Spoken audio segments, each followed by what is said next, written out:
ਸਤਨਾਮ ਸ੍ਰੀ ਵਾਹਿਗੁਰੂ ਸਾਹਿਬ JIO. Satnam ਸ੍ਰੀ ਵਾਹਿਗੁਰੂ ਸਾਹਿਬ JIO. ਨਹਿ ਚਿੰਤਾ ਮਾਤ ਪਿਤ ਭਰਾਤੈ, ਨਹਿ ਚਿੰਤਾ ਕਛ ਲੋਕ ਕਹੈ। ਨਹਿ ਚਿੰਤਾ ਬੰਤਾ ਸੁਤ ਮੀਤੈ, ਪ੍ਰਵਿਰਤ ਮਾਇਆ ਸੰਬੰਧਨੈ। ਦਇਆਲ ਏਕ ਭਗਵਾਨ ਪੁਰਖਾ, ਨਾਨਕ ਸਰਬ ਜੀ ਪ੍ਰਤਿਪਾਲਕੈ। ਅਨਿਤ ਵਿਤਿਮ ਅਨਿਤ ਚਿਤਿਮ, ਅਨਿਤ ਆਸਾ ਬਹੁ ਵਿਧ ਪ੍ਰਕਾਰੰ। ਅਨਿਤ ਹੇਤੰ ਅਹੰ ਬੰਧੰ, ਪਰਮ ਮਾਇਆ ਮਲੰ ਵਿਕਾਰੰ। ਫਿਰੰਤ ਜੋਨ ਅਨੇਕ ਜਠਰਾਗਨ, ਨਹਿ ਸਿਮਰੰਤ ਮਲੀਨ ਬੁੱਧਿਆ। ਹੇ ਗੋਵਿੰਦ ਕਰਤ ਮਾਇਆ, ਨਾਨਕ ਪਤਿਤ ਉਦਾਹਰਣ ਸਾਧ ਸੰਗ ਮੈਂ।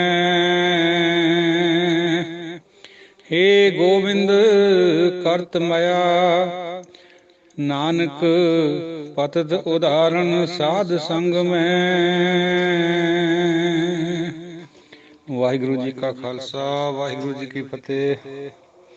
ਸਤਿਗੁਰਾਂ ਦੀ ਪਾਵਨ ਚਰਨਾਂ ਦੇ ਵਿੱਚ ਸਜੀ ਹੋਈ ਦੂਰ ਦਰੇਡੇ ਅਤੇ ਗਰੁੱਪ ਦੇ ਮੈਂਬਰ ਸਾਹਿਬਾਨ ਦੀ ਸੰਗਤ ਜੀਓ, ਗੁਰਮੁਖ ਜਨੋ, ਅੱਜ ਦੀ ਵਿਚਾਰ ਆਪਣੀ ਤੁੱਛ ਬੁੱਧੀ ਅਨੁਸਾਰ ਹਾਜ਼ਰ ਹੈ। ਗੁਰੂ ਨਾਨਕ ਪਾਤਸ਼ਾਹ ਪੰਜਵੇਂ ਨਾਨਕ ਗੁਰੂ ਅਰਜਨ ਦੇਵ ਜੀ ਫਰਮਾਉਣੇ ਇਸ ਸ਼ਲੋਕ ਦੇ ਜ਼ਰੀਏ, ਨਹਿ ਚਿੰਤਾ ਮਾਤ ਪਿਤ ਭਰਾਤੈ, ਨਹਿ ਚਿੰਤਾ ਕਛ ਲੋਕ ਕਹਿ। ਕੋਈ ਚਿੰਤਾ ਨਾ ਕਰੋ ਭਾਈ ਮਾਤਾ ਪਿਤਾ ਦੇ ਪ੍ਰੇਮ ਦੀ, ਭਰਾਤੇ ਭਰਾਵਾਂ ਦੀ, ਔਰ ਲੋਕ ਕਿਆ ਕਹਿੰਦੇ ਇਸ ਗੱਲ ਦੀ ਵੀ ਚਿੰਤਾ ਨਾ ਕਰੋ। ਨਹਿ ਚਿੰਤਾ ਬੰਤਾ ਸੁਤ ਮੀਤੈ, ਘਰ ਵਾਲੀ ਦੀ, ਪੁੱਤਰਾਂ ਦੀ, ਮਿੱਤਰਾਂ ਦੀ ਚਿੰਤਾ ਨਾ ਕਰੋ। ਇਹ ਤਾਂ ਪ੍ਰਵਿਰਤ ਮਾਇਆ ਦੇ ਸੰਬੰਧੀ ਹੈ। ਪੂਰਵ ਜਨਮ ਕੇ ਮਿਲੇ ਸੰਜੋਗੀ, ਅੰਤ ਹੈ ਕੋਈ ਨਾ ਸਿਖਾਈ। ਇਹਨਾਂ ਨੇ ਨਾਲ ਨਹੀਂ ਜਾਣਾ ਭਾਈ, ਇਸ ਕਰਕੇ ਕਹਿ ਰਹੇ ਪਾਤਸ਼ਾਹ। ਇਹਦਾ ਭਾਵ ਇਹ ਨਾ ਲੈ ਲਿਓ ਜਿਵੇਂ ਪਹਿਲਾਂ ਵੀ ਕਈ ਦਿਨ ਤੋਂ ਵਿਚਾਰ ਆਉਂਦੀ ਹੈ ਵੀ ਇਹਨਾਂ ਨੂੰ ਛੱਡ ਜਾਣਾ, ਨੋ ਵਿੱਚ ਹੀ ਰਹਿਣਾ। ਇਹਨਾਂ ਦਾ ਖਿਆਲ ਵੀ ਕਰਨਾ ਹੈ, ਸੇਵਾ ਵੀ ਕਰਨੀ ਹੈ ਬੜਿਆਂ ਦੀ, ਛੋਟਿਆਂ ਦੇ ਉੱਤੇ ਪਿਆਰ ਵੀ ਰੱਖਣਾ ਹੈ, ਪਰ ਇਹਨਾਂ ਦੀ ਚਿੰਤਾ ਨਹੀਂ ਕਰਨੀ। ਚਿੰਤਾ ਕੇਵਲ ਪਰਮਾਤਮਾ ਦੇ ਸਿਮਰਨ ਦੀ ਕਰਨੀ ਹੈ, ਪਰਮਾਤਮਾ ਦੀ ਕਰਨੀ ਹੈ, ਗੁਰੂ ਦੀ ਕਰਨੀ ਹੈ। ਦਇਆਲ ਏਕ ਭਗਵਾਨ ਪੁਰਖ ਹੈ, ਨਾਨਕ ਸਰਬ ਜੀ ਪ੍ਰਤਿਪਾਲਕ ਹੈ। ਕਈ ਵਾਰੀ ਪਾਠ ਪਿਰਤ ਪਾਲਕ ਵੀ ਕਹਿੰਦੇ ਆ, ਲੇਕਿਨ ਇਹ ਰਾਰੇ ਨੂੰ ਸਿਆਰੀ ਲੱਗੀ ਹੋਈ ਹੈ, ਜਿਹੜਾ ਪੈਰ ਚ ਰਾਰਾ। ਪ੍ਰਤਿਪਾਲਕ ਹੈ, ਇਹ ਸ਼ਬਦ ਬਹੁਤ ਆਉਂਦਾ ਗੁਰਬਾਣੀ ਚ, ਪ੍ਰਤਿਪਾਲਨ ਕਰਨਾ। ਇੱਕ ਕੇਵਲ ਪਰਮਾਤਮਾ ਜਿਹੜਾ ਦਿਆਲੂ ਹੈ, ਉਹਦੀ ਚਿੰਤਾ ਕਰਨੀ ਹੈ ਭਾਈ। ਸਾਰਿਆਂ ਜੀਆਂ ਨੂੰ ਉਹੀ ਪਾਲਦਾ, ਸਾਡੇ ਘਰੇ ਤੇ ਨਹੀਂ ਪਾਲ ਹੁੰਦੇ ਜੇ ਅਸੀਂ ਚਾਹੀਏ ਵੀ ਅਸੀਂ ਪਾਲਾਂਗੇ ਜੀਵਾਂ ਨੂੰ। ਹਾਲਾਂਕਿ ਦੇਖੋ ਪਾਲਦੇ ਤਾਂ ਆਪਾਂ ਹੀ ਹੈ, ਮਾਂ ਬਾਪ ਦਾ ਫਰਜ਼ ਹੁੰਦਾ ਹੈ, ਪਰ ਫਿਰ ਵੀ ਜਿਹੜੇ ਮਹਾਂਪੁਰਸ਼ ਹੁੰਦੇ, ਦਾਨੇ ਪੁਰਸ਼ ਹੁੰਦੇ, ਉਹ ਕਦੇ ਵੀ ਆਪਣੇ ਉੱਪਰ ਨਹੀਂ ਗੱਲ ਨੂੰ ਲੈਂਦੇ। ਉਹ ਹਮੇਸ਼ਾ ਪਰਮਾਤਮਾ ਪਰ ਡੋਰੀ ਸਿੱਟਦੇ ਨੇ ਵੀ ਤੂੰ ਪਾਲ ਰਿਹਾ, ਜੇ ਤੇਰੀ ਨਿਗਾਹ ਸਿੱਧੀ ਹੈ ਤਾਂ ਅਸੀਂ ਪਾਲਦੇ ਹਾਂ, ਅਦਰਵਾਈਜ਼ ਅਸੀਂ ਵੀ ਨਹੀਂ ਕੁਛ ਕਰ ਸਕਦੇ। ਅਨਿਤਯ ਵਿਤਮ ਅਨਿਤਯ ਚਿਤਮ। ਅਨਿਤਯ ਹੁੰਦਾ ਜਿਹੜਾ ਨਿਤ ਨਾ ਰਹੇ, ਯਾਨੀ ਨਾਸ਼ਵਾਨ। ਵਿੱਤ ਹੁੰਦਾ ਪੈਸਾ ਧੇਲਾ, ਵਿੱਤ ਮੰਤਰੀ ਜਿਵੇਂ ਕਹਿੰਦੇ, ਪੈਸੇ ਧੇਲੇ ਵਾਲਾ ਖਜ਼ਾਨਾ ਮੰਤਰੀ। ਇਹ ਜਿਹੜਾ ਖਜ਼ਾਨਾ ਵਿੱਤ ਹੈ ਭਾਈ, ਇਹ ਵੀ ਨਹੀਂ ਰਹਿਣਾ। ਚਿੱਤ ਮਾਇਆ ਆਪਣਾ ਮਨ ਨੇ ਵੀ ਨਹੀਂ ਰਹਿਣਾ। ਅਨਿਤ ਆਸਾ, ਆਸਾ ਵੀ ਅਨਿਤ ਹੈ, ਇਹ ਵੀ ਨਹੀਂ ਰਹਿਣੀ। ਬਹੁਤ ਵਿਧ ਕਿੰਨੇ ਕਿਸਮ ਦੀ ਆਸਾ ਹੈ ਮਨਾਂ ਵਿੱਚ, ਇਹ ਵੀ ਨਹੀਂ ਰਹਿਣੀ ਭਾਈ, ਇਹ ਵੀ ਅਨਿਤ ਹੈ। ਅਨਿਤ ਹੇਤੰ ਅਹੰ ਬੰਧੰ, ਭਰਮ ਮਾਇਆ ਮਲੰ। ਇਹ ਜਿਹੜਾ ਅਹੰ ਬੁੱਧੀ ਕਰਕੇ ਬੰਧਨ ਪਿਆ ਹੋਇਆ ਸਾਨੂੰ ਪ੍ਰੇਮ ਦਾ ਇੱਕ ਦੂਜੇ ਨਾਲ, ਇਹ ਭਰਮ ਜਾਲ ਹੈ ਭਾਈ, ਇਹਨੇ ਵੀ ਨਹੀਂ ਰਹਿਣਾ। ਇਹ ਮਲੀਨ ਮਾਇਆ ਦਾ ਭਰਮ ਹੈ। ਇੱਥੇ ਇੱਕ ਗੱਲ ਵਿਚਾਰਨ ਵਾਲੀ ਹੈ ਸਾਧ ਸੰਗਤ ਜੀਓ। ਇੱਕ ਸ਼ਬਦ ਹੁੰਦਾ ਸੈਸਾ, ਪਹਿਲਾਂ ਵੀ ਆਇਆ ਇੱਕ ਦਿਨ। ਸੈਸਾ ਇੱਕ ਵਾਈਡ ਟਰਮ ਹੈ, ਉਹਦੇ ਵਿੱਚ ਦੁਬਿਧਾ ਅਤੇ ਭਰਮ ਦੋਨੋਂ ਆ ਜਾਂਦੇ। ਦੁਬਿਧਾ ਔਰ ਭਰਮ ਦੇ ਵਿੱਚ ਅੰਤਰ ਹੈ। ਕਿਆ? ਦੁਬਿਧਾ ਹੁੰਦੀ ਦੁਚਿੱਤਾਪਣ, ਵੀ ਆਹ ਵੀ ਹੋ ਸਕਦਾ, ਆਹ ਨਹੀਂ ਵੀ ਹੋ ਸਕਦਾ। ਜਿਵੇਂ ਆਪਾਂ ਨੂੰ ਕਰਾਮਾਤਾਂ ਜਿਹੜੀਆਂ ਗੁਰੂ ਸਾਹਿਬ ਦੀਆਂ ਵਰਤਾਈਆਂ ਹੋਈਆਂ ਜਾਂ ਭਗਤਾਂ ਦੀਆਂ, ਉਹਨਾਂ ਦੇ ਪ੍ਰਤੀ ਦੁਚਿੱਤੀ ਹੁੰਦੀ ਹੈ ਵੀ ਅੱਜ ਕੱਲ੍ਹ ਸਾਇੰਸ ਦੇ ਮੁਤਾਬਕ ਉਹ ਹੋ ਨਹੀਂ ਸਕਦੀਆਂ, ਉਹ ਲੇਕਿਨ ਗੁਰਬਾਣੀ ਕਹਿੰਦੀ ਹੈ ਵੀ ਉਹ ਹੋਈਆਂ ਹੈ। ਫਿਰ ਮਨ ਵਿੱਚ ਦੁਬਿਧਾ ਪੈਦਾ ਹੁੰਦੀ ਹੈ। ਭਰਮ ਕਿਆ ਹੈ? ਭਰਮ ਆਪਾਂ ਨੂੰ ਧਰਮ ਪ੍ਰਤੀ ਨਹੀਂ ਹੈ। ਭਰਮ ਜਿਵੇਂ ਸਾਡੇ ਦੂਜੇ ਭਰਾ ਹੈ ਜਿਨ੍ਹਾਂ ਨੂੰ ਆਪਾਂ ਤਰਕਸ਼ੀਲ ਕਹਿੰਦੇ, ਉਹਨਾਂ ਨੂੰ ਇਹ ਭਰਮ ਹੈ ਵੀ ਕੋਈ ਰੱਬ ਨਹੀਂ ਹੈ। ਸਾਨੂੰ ਇਹ ਤਾਂ ਹੈਗਾ ਪਤਾ ਗੁਰੂ ਸਾਹਿਬ ਦੇ ਪਿੱਛੇ ਚੱਲ ਕੇ ਵੀ ਪਰਮਾਤਮਾ ਹੈਗਾ। ਉਂਝ ਦੁਬਿਧਾ ਹੈ। ਜਦੋਂ ਸੰਗਤ ਵਿੱਚ ਜਾਂਦੇ ਹਾਂ ਤਾਂ ਅਸੀਂ ਉੱਧਰ ਦੀ ਗੱਲ ਮੰਨ ਲੈਂਦੇ ਹਾਂ, ਜਦ ਕਿਸੇ ਤਰਕਸ਼ੀਲਾਂ 'ਚ ਜਾਂ ਬਾਹਰ ਸੋਸਾਇਟੀ 'ਚ ਆ ਕੇ ਬੈਠ ਗਏ ਜਿੱਥੇ ਹੋਰ ਗੱਲਾਂ ਚੱਲਦੀਆਂ, ਫਿਰ ਉੱਧਰ ਨੂੰ ਮਨ ਹੋ ਜਾਂਦਾ। ਤਾਂ ਭਰਮ ਹੁੰਦਾ ਇੱਕ ਪਾਸੇ ਲੱਗ ਜਾਣਾ, ਦੂਜੇ ਪਾਸੇ ਦਾ ਬਿਲਕੁਲ ਆਏ ਹੋਣਾ ਵੀ ਉਹ ਹੈ ਨਹੀਂ। ਤਰਕਸ਼ੀਲ ਕਹਿੰਦੇ ਕੋਈ ਰੱਬ ਨਹੀਂ, ਕੋਈ ਗੁਰੂ ਨਹੀਂ, ਉਹ ਭਰਮ ਹੈ। ਭਰਮ ਬਹੁਤ ਵੱਡੀ ਗੱਲ ਹੈ, ਦੁਬਿਧਾ ਛੋਟੀ ਗੱਲ ਹੈ। ਇਹ ਅੰਤਰ ਹੈ ਦੋਹਾਂ ਦੇ ਵਿੱਚ। ਸੈਸੇ ਦੇ ਵਿੱਚ ਇਹ ਦੋਹੇ ਆ ਜਾਂਦੇ। ਸੈਸੇ ਜਿਉ ਮਲੀਨ ਹੈ ਕਿਤ ਸੰਜਮ ਧੋਤਾ ਜਾਏ। ਇਹ ਸੈਸਾ ਸਾਰੀ ਸ੍ਰਿਸ਼ਟੀ ਨੂੰ ਪਿਆ ਹੋਇਆ। ਜੋ ਵੀ ਬੰਦਾ ਕਰ ਰਿਹਾ ਹੈ ਮਾਇਆ ਦੇ ਪ੍ਰਭਾਵ ਹੇਠ ਨਾਮ ਤੋਂ ਬਿਨਾਂ, ਉਹ ਸਾਰਾ ਸੈਸਾ ਹੈ, ਜਿਹ 'ਚ ਦੁਬਿਧਾ ਵੀ ਹੈ, ਭਰਮ ਵੀ ਹੈ। ਸੋ ਭਰਮ ਵੱਡੀ ਟਰਮ ਹੈ ਭਾਈ, ਦੁਬਿਧਾ ਛੋਟੀ ਹੈ। ਭਰਮ ਜਦ ਟੁੱਟਦਾ ਹੈ ਤਾਂ ਬਿਲਕੁਲ ਮਨ ਸਾਫ਼ ਹੋ ਜਾਂਦਾ। ਦੁਬਿਧਾ ਵਾਲਾ ਬਾਅਦ ਵਿੱਚ ਸਾਫ਼ ਹੁੰਦਾ ਹੈ, ਲੇਕਿਨ ਭਰਮ ਵਾਲਾ ਪਹਿਲਾਂ ਸਾਫ਼ ਹੋ ਜਾਂਦਾ, ਕਿਉਂਕਿ ਉਹ ਇੱਕ ਪਾਸੇ ਨੂੰ ਪੂਰਾ ਮੰਨੀ ਬੈਠਾ ਹੁੰਦਾ, ਦੂਜੇ ਨੂੰ ਨਹੀਂ। ਜਿੱਦਣ ਉਹਨੂੰ ਗਿਆਨ ਹੋ ਗਿਆ ਕਿਸੇ ਕਾਮਲ ਪੁਰਸ਼ ਦਾ, ਮੁਰਸ਼ਦ ਦਾ, ਉਹ ਜਦੇ ਪੂਰਾ ਉੱਧਰ ਨੂੰ ਹੋ ਲੈਂਦਾ। ਦੁਬਿਧਾ ਵਾਲਾ ਵਿਚਾਲੇ ਫਸਿਆ ਰਹਿੰਦਾ ਫਿਰ ਵੀ, ਕਿਉਂਕਿ ਉਹ ਅੱਧਾ ਕੁੱਧਰ ਹੁੰਦਾ, ਅੱਧਾ ਕੁੱਧਰ ਹੁੰਦਾ। ਫਿਰ ਅੰਤ ਜੋਨ ਅਨੇਕ ਜਠਰਾਗਨ।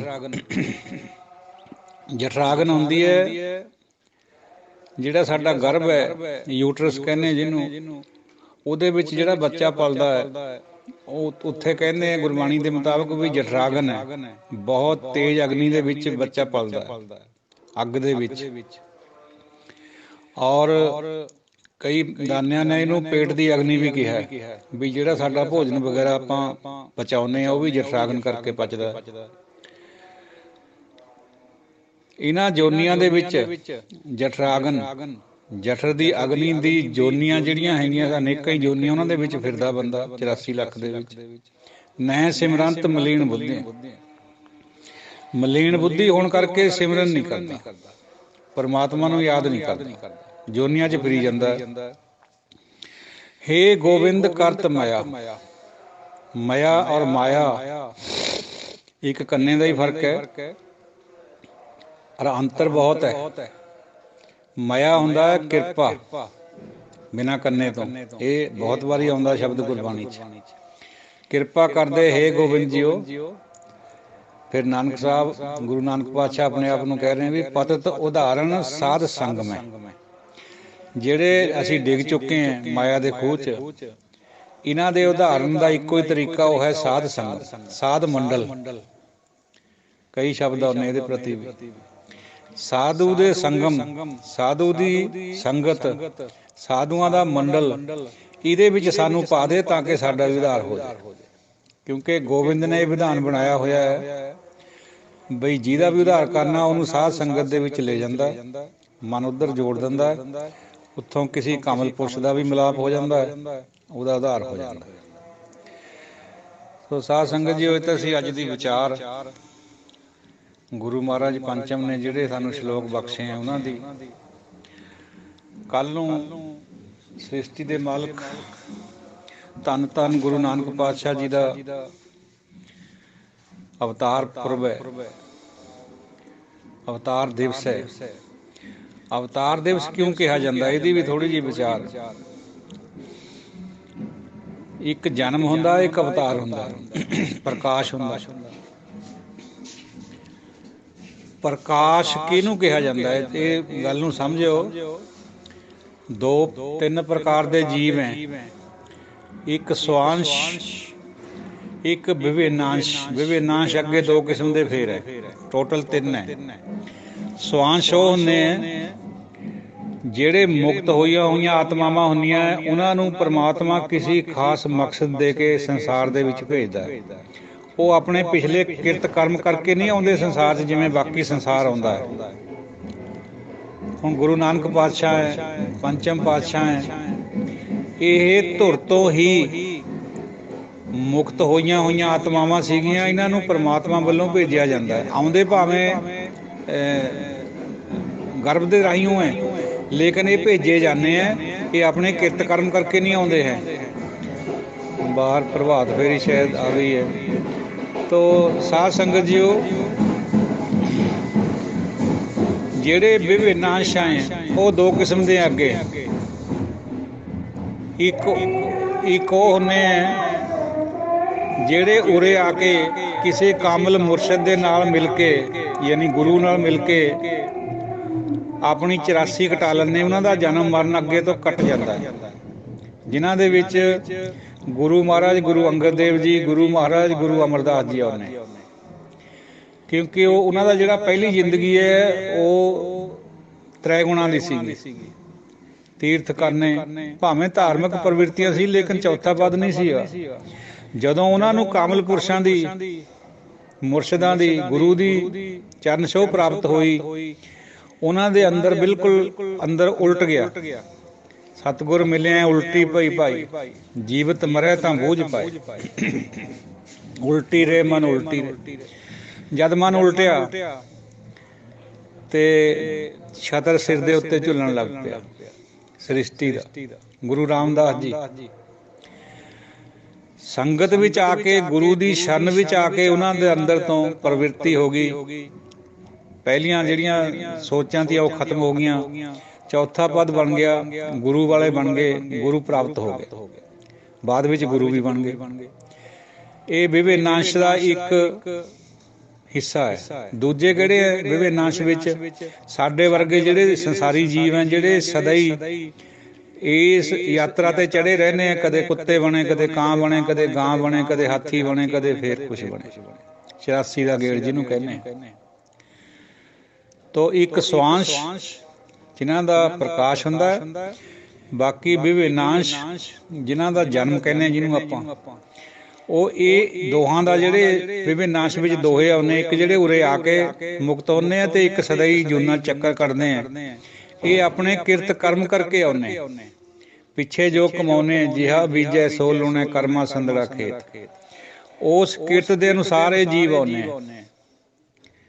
ਜਿਨ੍ਹਾਂ ਦੇ ਉੱਪਰ ਦ੍ਰਿਸ਼ਟੀ ਪੈ ਜਾਂਦੀ ਹੈ ਗੁਰੂ ਦੀ, ਪਰਮਾਤਮਾ ਦੀ, ਉਹਨਾਂ ਨੂੰ ਕਾਮਲ ਪੁਰਸ਼ ਮਿਲ ਜਾਂਦਾ, ਸੰਗਤ ਮਿਲ ਜਾਂਦੀ ਹੈ। ਦੂਜੇ ਸਾਰੀ ਉਮਰ ਕਿਆ ਸਦੀਆਂ ਵਾਸਤੇ, ਕਰੋੜਾਂ ਸਾਲਾਂ ਵਾਸਤੇ ਚੱਕਰ 'ਚ ਪੈ ਜਾਂਦੇ 84 ਦੇ। ਕਦੇ ਪਾਣੀ ਵਾਲੇ ਜੀਵ, ਕਦੇ ਰੀਂਗਣ ਵਾਲੇ ਜੀਵ, ਕਦੇ ਚਾਰ ਪੈਰਾਂ ਵਾਲੇ ਚੌਪਾਏ, ਕਦੇ ਬਾਂਦਰ, ਕਦੇ ਗਾਵਾਂ, ਕਦੇ ਕੁਛ, ਕਦੇ ਕੁਛ। ਸੋ ਇਹ ਫਰਕ ਹੈ ਪ੍ਰਕਾਸ਼ ਦਿਵਸ ਔਰ ਜਨਮ ਦਾ। ਮਤਲਬ ਦੋਨਾਂ ਦਾ ਇੱਕੋ ਹੀ ਹੈ ਜੇ ਆਪਾਂ ਉੱਪਰ ਤੇ ਦੇਖੀਏ, ਲੇਕਿਨ ਸਬਜੈਕਟਿਵਲੀ ਇਹਨਾਂ ਦੇ ਵਿੱਚ ਅੰਤਰ ਹੈ। ਪੈਦਾ ਤਾਂ ਆਪਾਂ ਨੂੰ ਪਤਾ ਵੀ ਗੁਰੂ ਨਾਨਕ ਸਾਹਿਬ ਜੀ ਵੀ ਜਠਰ ਚੋਂ ਪੈਦਾ ਹੋਏ ਆ, ਮਾਂ ਦੇ ਪੇਟ ਚੋਂ ਹੋਏ ਆ। ਮਾਤਾ ਤ੍ਰਿਪਤਾ ਜੀ ਔਰ ਦੌਲਤਾਂ ਦਾਈ ਦਾ ਵੀ ਇਤਿਹਾਸ ਵਿੱਚ ਜ਼ਿਕਰ ਆਉਂਦਾ, ਜਿਹਨੇ ਜਨਮ ਦਵਾਇਆ ਸੀ, ਜਿਹਨੇ ਪਹਿਲਾਂ ਦਰਸ਼ਨ ਕਰਦੀ ਸਾਰੇ ਨਿਹਾਲ ਹੋ ਗਏ ਸੀ। ਔਰ ਇਹ ਵੀ ਕਹਿਤਾ ਸੀਗਾ ਵੀ ਅੱਜ ਮੈਂ ਲੈ ਕੇ ਕੁਛ ਨਹੀਂ ਜਾਣਾ, ਮੈਨੂੰ ਤਾਂ ਉਹ ਅੰਦਰ ਮਹਿਸੂਸ ਕੁਛ ਹੋ ਰਿਹਾ ਵੀ ਜਿਹੜਾ ਕਦੇ ਹੋਇਆ ਹੀ ਨਹੀਂ ਸੀਗਾ। ਅੱਗੇ ਤਾਂ ਉਹ ਆਪਣਾ ਅੰਨਦਾਣਾ ਜੋ ਵੀ ਘਰ ਦੇ ਦਿਆ ਕਰਦੇ ਸੀ ਉਹ ਲੈਂਦੀ ਸੀ ਦਾਈਆਂ ਪੁਰਾਣੇ ਸਮਿਆਂ ਦੇ ਵਿੱਚ, ਪਰ ਉਦੋਂ ਨਿਹਾਲ ਹੋ ਗਈ। ਮੁੜ ਕੇ ਉਹਨੇ ਮੰਗਿਆ ਹੀ ਨਹੀਂ ਕੁਛ ਵੀ, ਨਹੀਂ ਅੱਜ ਨਹੀਂ ਮੈਂ ਲੈ ਕੇ ਜਾਣਾ। ਤਾਂ ਪਹਿਲੀ ਨਿਗਾਹ ਦੌਲਤਾਂ ਦੀ ਪਈ ਸੀ ਪਾਤਸ਼ਾਹ ਦੇ ਉੱਤੇ। ਇਸ ਕਰਕੇ ਪ੍ਰਕਾਸ਼ ਕਿਹਾ ਜਾਂਦਾ। ਬਾਕੀ ਜਨਮ ਆਪਾਂ ਸਭ ਨੂੰ ਪਤਾ, ਆਪਾਂ ਸਭ ਜਨਮ ਦੇ ਰਾਹੀਓ ਆਏ ਆ, ਤੇ ਗਾਂ ਆਪਣੇ ਬੱਚੇ ਜਿਹੜੇ ਉਹ ਵੀ ਜਨਮ ਲੈ ਰਹੇ। ਜਿਹਦੇ ਉੱਤੇ ਉਹਦੀ ਦ੍ਰਿਸ਼ਟੀ ਪੈ ਜਾਏ ਉਹ ਇਸ ਖਲਜਗਨ ਚੋਂ ਨਿਕਲ ਸਕਦਾ ਹੈ, ਅਦਰਵਾਈਜ਼ ਨਿਕਲਣਾ ਬੜਾ ਮੁਸ਼ਕਲ ਹੈ। ਤੋ ਸਾਧ ਸੰਗਤ ਜੀ, ਉਹ ਕੱਲ ਹੁਕਮ ਹੋਇਆ ਸੀਗਾ ਭਾਈ ਜਸਪਾਲ ਵੀਰ ਸਿੰਘ ਜੀ ਦਾ, ਭਾਈ ਅਮਰੀਕ ਸਿੰਘ ਜੀ ਦਾ, ਭਾਈ ਰਣਜੀਤ ਸਿੰਘ ਜੀ ਦਾ ਵੀ ਕੋਈ ਸਾਖੀ ਵੀ ਸੁਣਾ ਦਿਓ। 15 ਮਿੰਟ ਹੋ ਗਏ, 2-4 ਮਿੰਟਾਂ ਵਿੱਚ ਛੋਟੀ ਜੀ ਸਾਖੀ। ਗੁਰੂ ਨਾਨਕ ਪਾਤਸ਼ਾਹ ਜਦੋਂ ਮੱਕੇ ਮਦੀਨੇ ਦੀ ਯਾਤਰਾ ਪਰ ਗਏ ਆ ਪੱਛਮ ਦੀ, ਉਹ 6 ਮਹੀਨੇ ਰਹੇ ਉੱਧਰ। ਮੱਕੇ ਦੇ ਵਿੱਚ ਜਿਹੜਾ ਬੜਾ ਕਾਜੀ ਸੀਗਾ ਦਸਤਗੀਰ, ਉਹ ਤੇ ਉਹਦਾ ਮੁੰਡਾ ਲੜਕਾ, ਉਹ ਤਾਂ ਗੁਰੂ ਸਾਹਿਬ ਦੇ ਪ੍ਰਭਾਵ 'ਚ ਆ ਗਏ। ਉਹਨਾਂ ਨੂੰ ਤਾਂ ਬਾਅਦ ਵਿੱਚ ਫਤਵੇ ਵੀ ਲੱਗੇ ਵੀ ਤੁਸੀਂ ਕਾਫਰ ਦੇ ਕਿਉਂ ਚੇਲੇ ਬਣੇ, ਕਿਉਂ ਉਹਨੂੰ ਅਹਿਮੀਅਤ ਦਿੰਦੇ। ਲੇਕਿਨ ਇੱਕ ਹੋਰ ਕਾਜੀ ਸੀ ਮੱਕੇ ਦੇ ਵਿੱਚ, ਉਹਨੇ ਫਤਵਾ ਲਗਾਤਾ ਵੀ ਕਾਫਰ ਬਿਲਕੁਲ ਇਹਨੂੰ ਮੂੰਹ ਨਹੀਂ ਲਾਉਣਾ, ਜਿਵੇਂ ਬਾਈਕਾਟ ਕਹਿ ਕਰਦੇ ਆਪਾਂ ਵੀ ਉਹ ਕਰੋ, ਇਹਦਾ ਕਾਫਰ ਹੈ, ਇੱਧਰ ਕਿਉਂ ਆਇਆ ਸਾਡੇ ਪਵਿੱਤਰ ਮੱਕੇ 'ਚ। ਉਹਨਾਂ ਦੀ ਲੈਂਗੁਏਜ ਵੀ ਐਸੀ ਹੋਣੀ ਹੈ, ਕਿਉਂਕਿ ਉਹਨਾਂ ਨੂੰ ਕਿਹੜੇ ਗੁਰੂ ਨਾਨਕ ਸਾਹਿਬ ਪਰ ਕੋਈ ਸ਼ਰਧਾ ਸੀਗੀ। ਦੇਵਨੇਤ ਐਸੀ ਬਾਤ ਹੋਈ, 2-3 ਮਹੀਨੇ 'ਚ ਉਹ ਬਿਮਾਰ ਹੋਇਆ, ਡੈਥ ਬੈੱਡ ਤੇ ਆ ਗਿਆ, ਮਰਨ ਕਿਨਾਰੇ ਹੋ ਗਿਆ। ਖਬਰਾਂ ਫੈਲ ਗਈਆਂ ਵੀ ਫਲਾਣਾ ਜਿਹੜਾ ਕਾਜੀ ਹੈ ਜਿਹਨੇ ਫਤਵਾ ਲਾਇਆ ਸੀ, ਉਹਦੀ ਹਾਲਤ ਇਹੀ ਜਿਹੀ ਹੋ ਗਈ। ਔਰ ਜਿਹੜੇ ਕੋਮਲ ਬੁੱਧੀ ਵਾਲੇ ਲੋਕ ਸੀਗੇ, ਕੋਮਲ ਮਨ ਵਾਲੇ, ਉਹ ਇਹ ਵੀ ਸੋਚਣ ਲੱਗੇ ਵੀ ਜਿਹੜਾ ਇਹਨੇ ਫਤਵਾ ਲਾਇਆ, ਇਹਨੂੰ ਇਸ ਫਕੀਰ ਦੀ ਬਦ ਦੁਆ ਲੱਗ ਗਈ। ਜਦੋਂ ਗੁਰੂ ਨਾਨਕ ਸਾਹਿਬ ਕੋਲ ਬਾਤ ਆਈ, ਉੱਥੇ ਚਲੇ ਗਏ ਉਹਦੇ ਘਰ। ਦੇਖੋ, ਇੱਕ ਸ੍ਰਿਸ਼ਟੀ ਦਾ ਰਹਿਬਰ ਜਿਹੜਾ ਲੋਕਾਂ ਨੂੰ ਤਾਰਦਾ ਫਿਰ ਰਹੇ ਸੀਗੇ ਸਾਰੀ ਸ੍ਰਿਸ਼ਟੀ 'ਚ, ਕਿਸ ਤਰੀਕੇ ਨਾਲ ਉਹਨਾਂ ਨੇ ਤਾਰੇ ਲੋਕ। ਕਿਸੇ ਨੂੰ ਗਿਆਨ ਦੇ ਨਾਲ, ਬ੍ਰਹਮ ਗਿਆਨ ਨਾਲ, ਕਿਸੇ ਨੂੰ ਨਿਮਰਤਾ ਦੇ ਨਾਲ। ਆਹ ਨਿਮਰਤਾ ਦੀ ਇੱਕ ਅਨੋਖੀ ਮਿਸਾਲ ਹੈ, ਅਨੋਖੀ। ਜਦੋਂ ਬਾਹਰ ਚੱਲ ਕੇ ਕਿਹਾ ਬਈ ਕਾਜੀ ਜੀ, ਸਾਈਂ ਜੀ, ਨਾਨਕ ਆਇਆ ਤੁਹਾਡੇ ਦੁਆਰੇ ਤੇ, ਉਹਨੇ ਅੰਦਰੋਂ ਸੁਣ ਕੇ, ਹਾਲਾਂਕਿ ਜਮਾਂ ਹੀ ਮਰਨ ਕਿਨਾਰੇ ਸੀਗਾ, ਆਪਣੀ ਲੜਕੀ ਭੇਜਤੀ ਬਾਹਰ ਵੀ ਜਾਓ ਉਹਨੂੰ ਕਹਿ ਦਿਓ ਅਸੀਂ ਨਹੀਂ ਉਹਦੇ ਦਰਸ਼ਨ ਕਰਨੇ, ਕਾਫਰ ਹੈ। ਉਹ ਲੜਕੀ ਨੇ ਕਿਹਾ, ਉਹ ਕਹਿੰਦੇ ਬੇਟਾ ਐਂ ਕਹਿ ਦਿਓ ਵੀ ਨਾਨਕ ਤੁਹਾਡੇ ਤੋਂ ਆਪਣੇ ਆਪ ਨੂੰ ਬਖਸ਼ਾਉਣ ਆਇਆ, ਤੁਸੀਂ ਜੋ ਫਤਵਾ ਲਾਇਆ ਸੀ ਉਹਦੀ ਮਾਫੀ ਮੰਗਣ ਆਇਆ। ਅੰਦਰ ਕਾਜੀ ਵੀ ਸੁਣਦਾ ਸੀ। ਜਦੋਂ ਉਹਦੇ ਕੰਨਾਂ 'ਚ ਆਵਾਜ਼ ਪਈ ਔਰ ਬੇਟੀ ਨੇ ਜਾ ਕੇ ਦੱਸਿਆ ਵੀ ਉਹ ਐਂ ਕਹਿੰਦਾ ਜੀ ਜਿਹੜਾ ਬਾਹਰ ਬੰਦਾ ਆਇਆ, ਉਹ ਕਾਜੀ ਬੜਾ ਪ੍ਰਭਾਵਿਤ ਹੋਇਆ ਵੀ ਮੈਂ ਫਤਵੇ ਲਾਉਣਾ ਤੇ ਉਹ ਮੇਰੇ ਤੋਂ ਮਾਫੀ ਮੰਗਣ ਵਾਸਤੇ ਕਹਿ ਰਹੇ, ਦਰਖਾਸਤ ਕਰ ਰਹੇ। ਕਾਜੀ ਤੋਂ ਉੱਠਦਾ ਹੁੰਦਾ ਨਹੀਂ ਸੀਗਾ, ਕਿਉਂਕਿ ਬਹੁਤ ਕਮਜ਼ੋਰ ਹੋ ਚੁੱਕਿਆ ਸੀ, ਬਿਮਾਰੀ ਉਹ ਐਸੀ ਸੀ। ਆਪਣੀ ਬੇਟੀ ਨੂੰ ਕਹਿੰਦਾ ਵੀ ਜਾ ਕਹਿ ਦੇ ਵੀ ਉਹਨੂੰ ਵੀ ਅੰਦਰ ਆ ਜਾਵੇ, ਕਿਉਂਕਿ ਉਹਨਾਂ ਦੀ ਲੈਂਗੁਏਜ ਇਸ ਤਰ੍ਹਾਂ ਦੀ ਹੋਣੀ ਉਸ ਟਾਈਮ ਬਾਪ ਪੁੱਤ ਦੀ। ਗੁਰੂ ਨਾਨਕ ਪਾਤਸ਼ਾਹ ਅੰਦਰ ਗਏ, ਸਾਈਂ ਜੀ ਨੇ ਹੱਥ ਜੋੜ ਕੇ, ਉੱਠਦਾ ਹੁੰਦਾ ਨਹੀਂ ਸੀ, ਨਮਸਕਾਰ ਕਰੀ।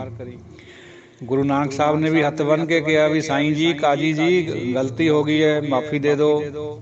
ਸਾਈਂ ਦੀਆਂ ਅੱਖਾਂ 'ਚ ਅੱਥਰੂ ਆ ਗਏ। ਉਹ ਕਹਿੰਦੇ ਜੀ ਤੁਹਾਨੂੰ ਕਾਹਦੀ ਮਾਫੀ ਹੈ, ਤੁਸੀਂ ਤਾਂ ਅਸਲੀ ਰੱਬ ਦੀ ਜੋਤ ਹੈ, ਵੀ ਮੇਰੀ ਉਹ ਗਲਤੀ ਹੈ, ਮੇਰੇ ਤੋਂ ਹੀ ਇਹ ਗਲਤ ਕੰਮ ਹੋ ਗਿਆ। ਜਿਹੜਾ ਹੋਰ ਲੋਕ ਪ੍ਰਭਾਵਿਤ ਹੋਏ ਸੀ, ਅੱਜ ਮੈਂ ਵੀ ਤੁਹਾਡੇ ਚਰਨਾਂ ਵਿੱਚ, ਮੇਰੇ ਤੇ ਉੱਠਦਾ ਨਹੀਂ ਹੁੰਦਾ, ਬਸ ਤੁਸੀਂ ਮੇਰੀ ਗੱਲ ਨੂੰ ਸਮਝ ਲਿਓ। ਤੋ ਕਹਿਣ ਤੋਂ ਮੁਰਾਦ ਇਹ ਹੈ ਵੀ ਗੁਰੂ ਨਾਨਕ ਸਾਹਿਬ ਜਿੰਨੀ ਨਿਮਰਤਾ ਵੀ ਕਿਸੇ 'ਚ ਨਹੀਂ ਸੀ। ਹਾਲਾਂਕਿ ਜੰਗਲ ਵੇਲਿਆਂ ਨੂੰ ਜਦੋਂ ਉਹਨਾਂ ਨੇ ਗਾਇਆ ਤਾਂ ਉਹਨਾਂ ਦੇ ਹੱਥ ਵਿੱਚ ਸੋਟਾ ਵੀ ਹੁੰਦਾ ਸੀਗਾ, ਕਿਉਂਕਿ ਜੰਗਲ ਦੇ ਰਸਤੇ ਹੁੰਦੇ ਸੀ ਸਾਰੇ ਹੀ। ਇੰਨੀ ਆਬਾਦੀ ਤਾਂ ਉਦੋਂ ਹੁੰਦੀ ਨਹੀਂ ਸੀਗੀ। ਬੇਲੇ, ਜੰਗਲ, ਪਹਾੜ, ਨਦੀਆਂ ਸਭ ਤੈਰਦੇ ਨਿਕਲੇ ਆ। ਉਹ ਤੈਰਨੇ ਤੋਂ ਮਤਲਬ ਹੈ ਵੀ ਭਾਵੇਂ ਕਿਸ਼ਤੀਆਂ ਦਾ ਵੀ ਸਾਰਾ ਲਿਆ ਹੋਊ, ਪਰ ਗਏ ਤਾਂ ਸਾਰੀ ਜਗ੍ਹਾ ਤੁਰ ਫਿਰ ਕੇ। ਇੰਨਾ ਲੰਬਾ ਚੌੜਾ ਸਫ਼ਰ, ਯਾਤਰਾ। ਈਵਨ ਯੂਰਪ ਦੇ ਮੁਲਕਾਂ ਦਾ ਵੀ ਵਿਵਰਣ ਮਿਲਦਾ ਹੈ, ਹੁਣ ਅਫਰੀਕਾ ਦੇ ਮੁਲਕਾਂ ਦਾ ਵੀ ਮਿਲਦਾ ਹੈ ਵੀ ਕਿੱਥੇ ਕਿੱਥੇ ਉਹ ਗਏ। ਰੋਮ ਦਾ ਵੀ ਜ਼ਿਕਰ ਆਉਂਦਾ ਵੀ ਰੋਮ ਵੀ ਗਏ ਹੈ, ਕਿਉਂਕਿ ਰੋਮ ਉਸ ਟਾਈਮ ਪਾਦਰੀਆਂ ਦਾ ਸਭ ਤੋਂ ਬੜਾ ਹੈੱਡਕੁਆਟਰ ਸੀਗਾ ਈਸਾਈ ਧਰਮ ਦਾ। ਉੱਥੇ ਸ਼ਿਲਾਲੇਖ ਵੀ ਹੈ ਲੱਗੇ ਹੋਏ ਕਈ ਜਗ੍ਹਾ। ਉਹਨਾਂ ਤੋਂ ਫਿਰ ਹੋਰ ਪ੍ਰੋੜਤਾ ਹੁੰਦੀ ਹੈ ਵੀ ਉਹ ਇੱਥੇ ਆਏ ਹੈ। ਤੋ ਉਹ ਇੱਕ ਜੁਦਾ ਚੈਪਟਰ ਹੈ। ਸਾਧ ਸੰਗਤ ਜੀਓ, ਜਿਵੇਂ ਵੀ ਬ੍ਰਹਮ ਗਿਆਨ ਦੇ ਨਾਲ, ਨਿਮਰਤਾ ਦੇ ਨਾਲ, ਔਰ ਇਹ ਨਹੀਂ ਵੀ ਕਿਸੇ ਤੋਂ ਦਬ ਕੇ ਕਰਿਆ, ਨੋ, ਨਿਰਭੈ ਹੋ ਕੇ ਪ੍ਰਚਾਰ ਕਰਿਆ। ਕਿਉਂਕਿ ਗੁਰਬਾਣੀ ਦਾ ਫਰਮਾਨ ਇਹੀ ਹੈ ਵੀ ਨਿਰਭੈ ਹੋਏ ਭਜੋ ਭਗਵਾਨ, ਸਾਧ ਸੰਗਤ ਮਿਲ ਕੀਨੋ ਦਾਨ। ਸੰਗਤ ਦੇ ਨਾਲ ਮਿਲ ਕੇ ਨਾਮ ਦਾ ਦਾਨ ਅੱਗੇ ਕਰਿਆ ਉਹਨਾਂ ਨੇ। ਦੂਜੇ ਦਾਨ ਦੀ ਗੱਲ ਨਹੀਂ। ਅਸੀਂ ਆਊਟ ਆਫ ਪ੍ਰਸੰਗ ਜਾ ਕੇ ਸਾਧ ਸੰਗਤ ਮਿਲ ਕੀਨੋ ਦਾਨ ਨੂੰ ਇਸ ਤਰ੍ਹਾਂ ਲੱਗ ਪੈਂਦੇ ਕਹਿਣ ਜਿਵੇਂ ਪੰਡਿਤ ਕਹਿੰਦਾ ਵੀ ਦਾਨ ਪੁੰਨ ਕਰੋ। ਨੋ, ਸਾਧ ਸੰਗਤ ਨੂੰ ਮਿਲ ਕੇ ਉਸ ਨਾਮ ਦਾ ਦਾਨ ਅੱਗੇ ਦਿਓ ਜਿਹੜਾ ਗੁਰੂ ਨਾਨਕ ਪਾਤਸ਼ਾਹ ਦਿੰਦੇ ਫਿਰ ਰਹੇ ਸੀ ਸਾਰੀ ਸ੍ਰਿਸ਼ਟੀ ਦੇ ਵਿੱਚ। ਔਰ ਨਿਰਭਉ ਹੋ ਕੇ ਭਗਵਾਨ ਨੂੰ ਭਜੋ। ਉਹਨਾਂ ਨੂੰ ਬਾਬਰ ਨੇ ਕੈਦੀ ਵੀ ਬਣਾਇਆ, ਫੇਰ ਵੀ ਨਹੀਂ ਡਰੇ। ਜੇਲ੍ਹਾਂ ਕੱਟੀਆਂ, ਬਾਬਰ ਨੇ ਇਹ ਵੀ ਕਿਹਾ ਵੀ ਆਹ ਪਿਆਲਾ ਪੀ ਲਓ, ਮੇਰੇ ਨਾਲ ਸਾਂਝਾ ਕਰ ਲਓ ਸ਼ਰਾਬ ਦਾ। ਉਹ ਕਹਿੰਦੇ ਬਾਬਰ ਇਹਨੇ ਤਾਂ ਸਵੇਰ ਥਾਈਂ ਉਤਰ ਜਾਣਾ, ਤੂੰ ਮੈਨੂੰ ਮੇਰੇ ਕੋਲ ਉਹ ਪਿਆਲਾ ਪੀ ਲੈ ਜਿਹੜਾ ਸਾਰੀ ਉਮਰੇ ਸਾਰੀ ਜ਼ਿੰਦਗੀ ਤੇਰੇ ਕੰਮ ਆਊਗਾ, ਮੁੜ ਕੇ ਕਦੇ ਲੋੜ ਹੀ ਨਹੀਂ ਪਊਗੀ ਇਹਦੀ, ਨਕਲੀ ਨਾ ਪੀ, ਅਸਲੀ ਪੀ ਨਾਮ ਦਾ ਪਿਆਲਾ।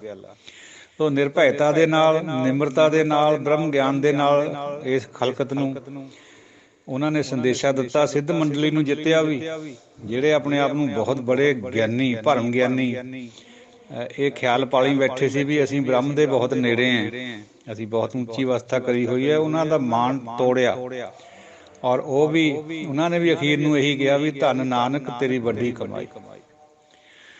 ਸੋ ਇਹੋ ਜਿਹੇ ਮਹਾਂਪੁਰਸ਼ ਦਾ ਜਿਹੜਾ ਪ੍ਰਕਾਸ਼ ਦਿਵਸ ਹੈ, ਅਵਤਾਰ ਦਿਵਸ ਹੈ, ਉਹ ਸਿੱਖਾਂ ਨੂੰ ਮਨਾਉਣਾ ਬਣਦਾ ਹੀ। ਸਿੱਖਾਂ ਨੂੰ ਕਿਹਾ ਹੋਰਾਂ ਨੂੰ ਵੀ ਮਨਾਉਣਾ ਬਣਦਾ, ਔਰ ਮਨਾਉਂਦੇ ਵੀ ਹੈ। ਨਾਮ ਜਪਣਾ, ਕਿਰਤ ਕਰਨੀ ਤੇ ਵੰਡ ਛਕਣਾ, ਇਹ ਤਿੰਨ ਉਹਨਾਂ ਦੇ ਪਲੈਂਕ ਹੈ। ਸਭ ਤੋਂ ਅਤਿਅੰਤ ਨਾਮ ਜਪਣਾ, ਦੂਜੇ ਨੰਬਰ ਤੇ ਕਿਰਤ ਕਰਨੀ, ਤੀਜੇ ਤੇ ਉਹਦੇ ਚੋਂ ਕਿਸੇ ਨੂੰ ਦੇਣਾ। ਨਾਮਦਾਨ ਇਸ਼ਨਾਨ ਜਿਹੜਾ ਗੁਰਬਾਣੀ ਚ ਜ਼ਿਕਰ ਆਉਂਦਾ। ਇਸ਼ਨਾਨ ਤੋਂ ਮਤਲਬ ਹੁੰਦਾ ਪਵਿੱਤਰਤਾ। ਉਹ ਇਸ ਕਰਕੇ ਵੀ ਕਈ ਧਰਮ ਨਹਾਉਣੇ ਨੂੰ ਚੰਗਾ ਨਹੀਂ ਸੀ ਮੰਨਦੇ, ਵੀ ਮੈਲ ਦੇ ਵਿੱਚ ਜੂਆਂ ਹੁੰਦੀਆਂ, ਉਹ ਮਰ ਜਾਂਦੇ ਜੀਵ ਹੈ ਜਿਹੜੇ ਕਿਰਮ।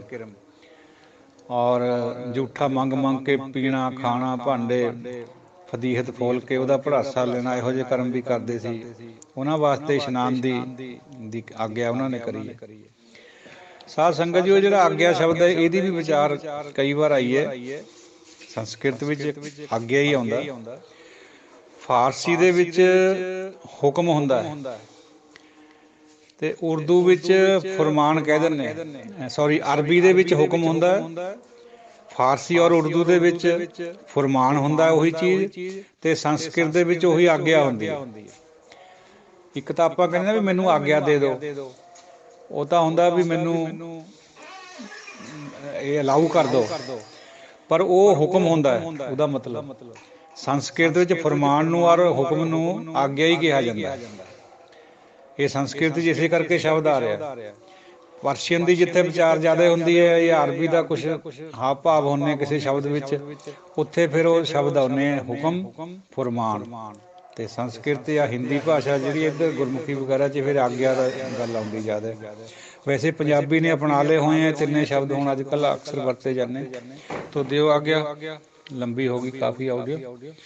ਗੁਰੂ ਨਾਨਕ ਪ੍ਰਕਾਸ਼ ਦਿਵਸ ਦੀਆਂ ਇੱਕ ਵਾਰ ਫਿਰ ਤੋਂ ਸਾਰੇ ਗੁਰਮੁਖਾਂ ਨੂੰ, ਸਾਰੀ ਸਾਧ ਸੰਗਤ ਨੂੰ, ਔਰ ਬਾਕੀਆਂ ਨੂੰ ਵੀ, ਜੇ ਕੋਈ ਵੀ ਇਹਨੂੰ ਸੁਣੇਗਾ, ਸਾਰਿਆਂ ਨੂੰ ਵਧਾਈ ਦਿੰਦਾ ਦਾਸਰਾ ਆਪਣੇ ਵੱਲੋਂ। ਵਾਹਿਗੁਰੂ ਜੀ ਕਾ ਖਾਲਸਾ, ਵਾਹਿਗੁਰੂ ਜੀ ਕੀ ਫਤਿਹ। ਸਤਿਨਾਮ ਸ੍ਰੀ ਵਾਹਿਗੁਰੂ ਸਾਹਿਬ ਜੀਓ। ਸਤਿਨਾਮ ਸ੍ਰੀ ਵਾਹਿਗੁਰੂ ਸਾਹਿਬ ਜੀਓ। ਗਿਰੰਤ ਗਿਰੇ ਪਤਿਤ ਪਤਾਲੰ, ਜਲੰਤ ਦੇ ਦੀਪੈ ਬੈਸੰਤਰੈ। ਬਹੰਤ ਅਗਾਤੋਯੰ ਤਰੰਗੰ, ਦੁਖੰਤ ਗ੍ਰਹਿ ਚਿੰਤਾ ਜਨਮ ਤ ਮਰਣੰ। ਅਨੇਕ ਸਾਧਨੰ ਨ ਸਿਧਯਤੇ, ਨਾਨਕ ਅਸਤੰਭੰ ਅਸਤੰਭੰ ਅਸਤੰਭੰ, ਸ਼ਬਦ ਸਾਧ ਸੁਵਜਨੈ। ਕੋਰ ਦੁਖਿੰ ਅਨੇਕ ਹਤਯੰ, ਜਨਮ ਦਰਿਦਰੰ ਮਹਾ ਵਿਖਿਆਦੰ। ਮਿਟਾਂਤ ਸਗਲ ਸਿਮਰੰਤ ਹਰ ਨਾਮ, ਨਾਨਕ ਜੈਸੇ ਪਾਵਕ ਕਾਸ਼ਟ ਭਸਮੰ ਕਰੋਤ। ਮਿਟਾਂਤ ਸਗਲ ਸਿਮਰੰਤ ਹਰ ਨਾਮ, ਨਾਨਕ ਜੈਸੇ ਪਾਵਕ ਕਾਸ਼ਟ ਭਸਮੰ ਕਰੋਤ। ਵਾਹਿਗੁਰੂ ਜੀ ਕਾ ਖਾਲਸਾ, ਵਾਹਿਗੁਰੂ ਜੀ ਕੀ ਫਤਿਹ। ਸਾਰੇ ਸੰਗਤ ਜੀ ਨੂੰ ਗੁਰੂ ਨਾਨਕ ਪਾਤਸ਼ਾਹ ਜੀ ਧੰਨ ਧੰਨ ਪਹਿਲੀ ਪਾਤਸ਼ਾਹੀ ਜੀ ਦੇ ਆਗਮਨ ਦਿਵਸ ਦੀ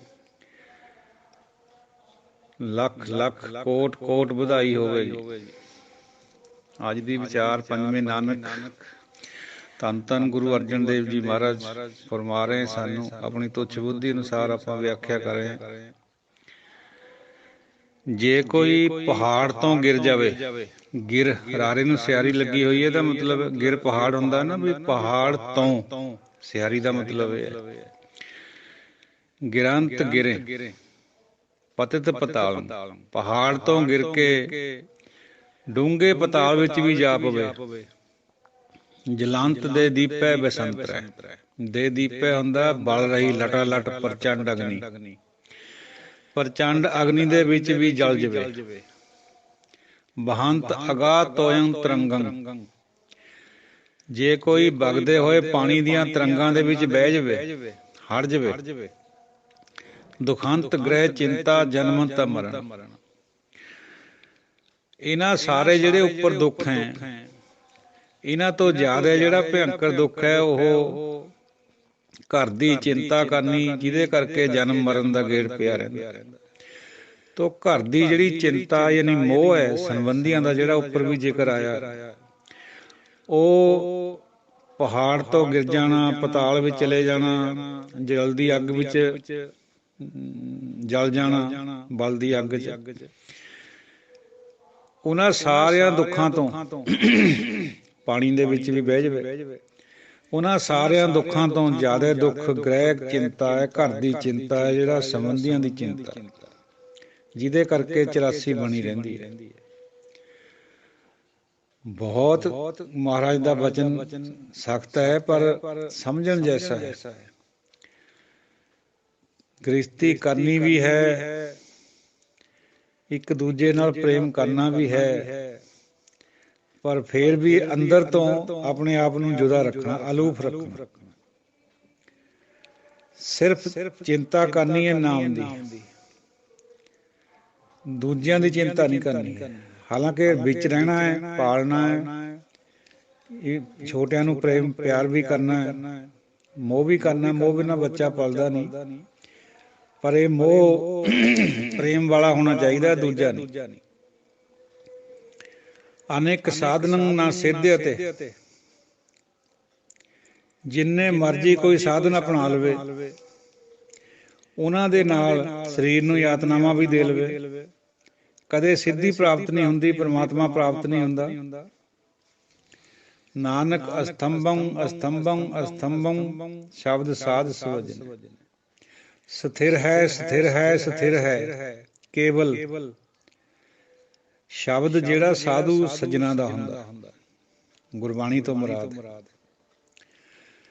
ਸਾਧੂ ਜਨਾਂ ਦਾ, ਸੰਤ ਜਨਾਂ ਦਾ, ਗੁਰੂ ਜਨਾਂ ਦਾ ਜਿਹੜਾ ਵੀ ਸ਼ਬਦ ਹੈ, ਗੁਰਬਾਣੀ ਹੈ, ਉਹ ਸਥਿਰ ਹੈ ਭਾਈ, ਉਸੇ ਨੇ ਰਹਿਣਾ ਹੈ। ਬਾਕੀ ਕਿਸੇ ਸਾਧਨ ਹੋਰ ਕਰਮ ਵਿਸ਼ੇਸ਼ ਦੇ ਨਾਲ, ਕਿਸੇ ਸਾਧਨ ਵਿਸ਼ੇਸ਼ ਦੇ ਨਾਲ ਸਾਡਾ ਕਲਿਆਣ ਨਹੀਂ ਹੋਣਾ। ਕੇਵਲ ਸ਼ਬਦ ਨਾਲ ਜਿਹੜਾ ਸਥਿਰ ਹੈ। ਘੋਰ ਦੁਖਿੰ ਅਨੇਕ ਹਤਿਅੰ, ਬਹੁਤ ਸਾਰੇ ਦੁੱਖ, ਬਹੁਤ ਸਾਰੀਆਂ ਹੱਤਿਆਵਾਂ ਕਰੀਆਂ ਹੋਈਆਂ। ਜਨਮ ਦਰਿਦਰੰ, ਜਨਮਾਂ ਦੀ ਗਰੀਬੀ।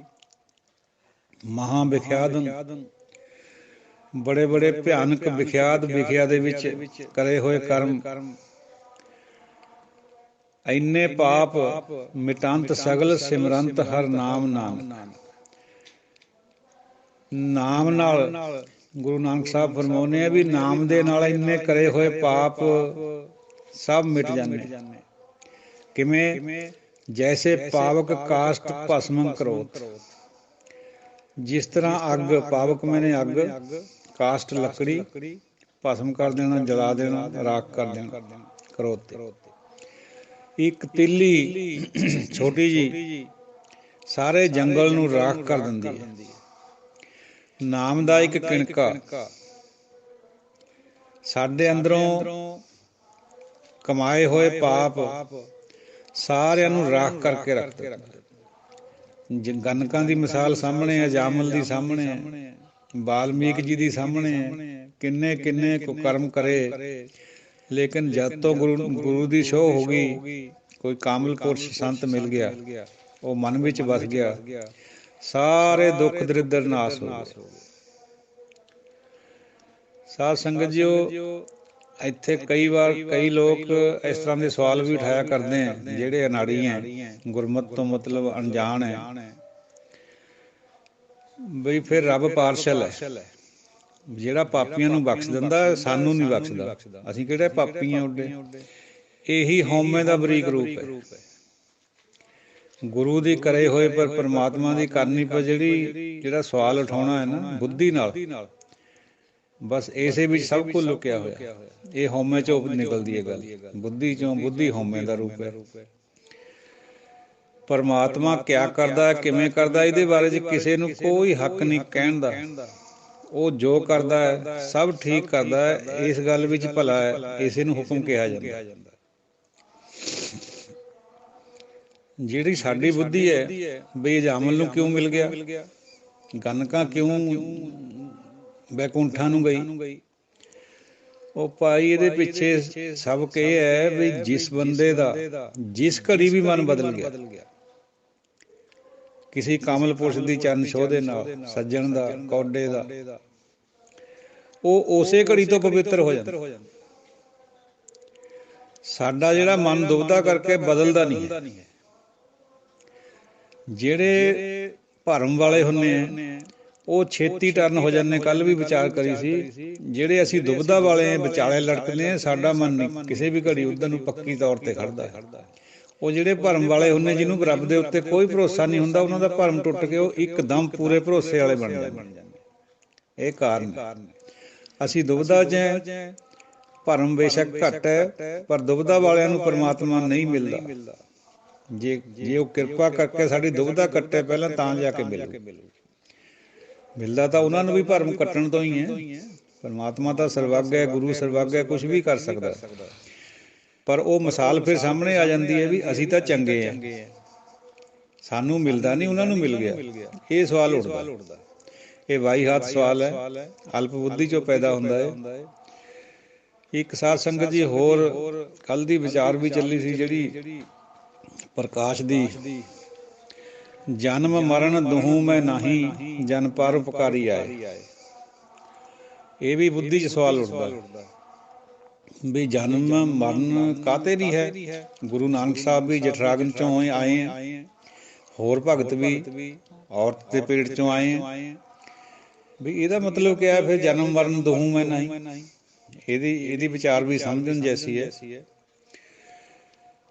ਦੇਖੋ, ਜਿਸ ਘੜੀ ਤੋਂ ਮਨ ਬਦਲ ਗਿਆ, ਯਾਨੀ ਨਾਮ ਪ੍ਰਗਟ ਹੋ ਗਿਆ, ਐਂ ਕਹਿ ਲਓ, ਇਹ ਵਿਚਾਰ ਉੱਥੇ ਦੀ ਹੈ।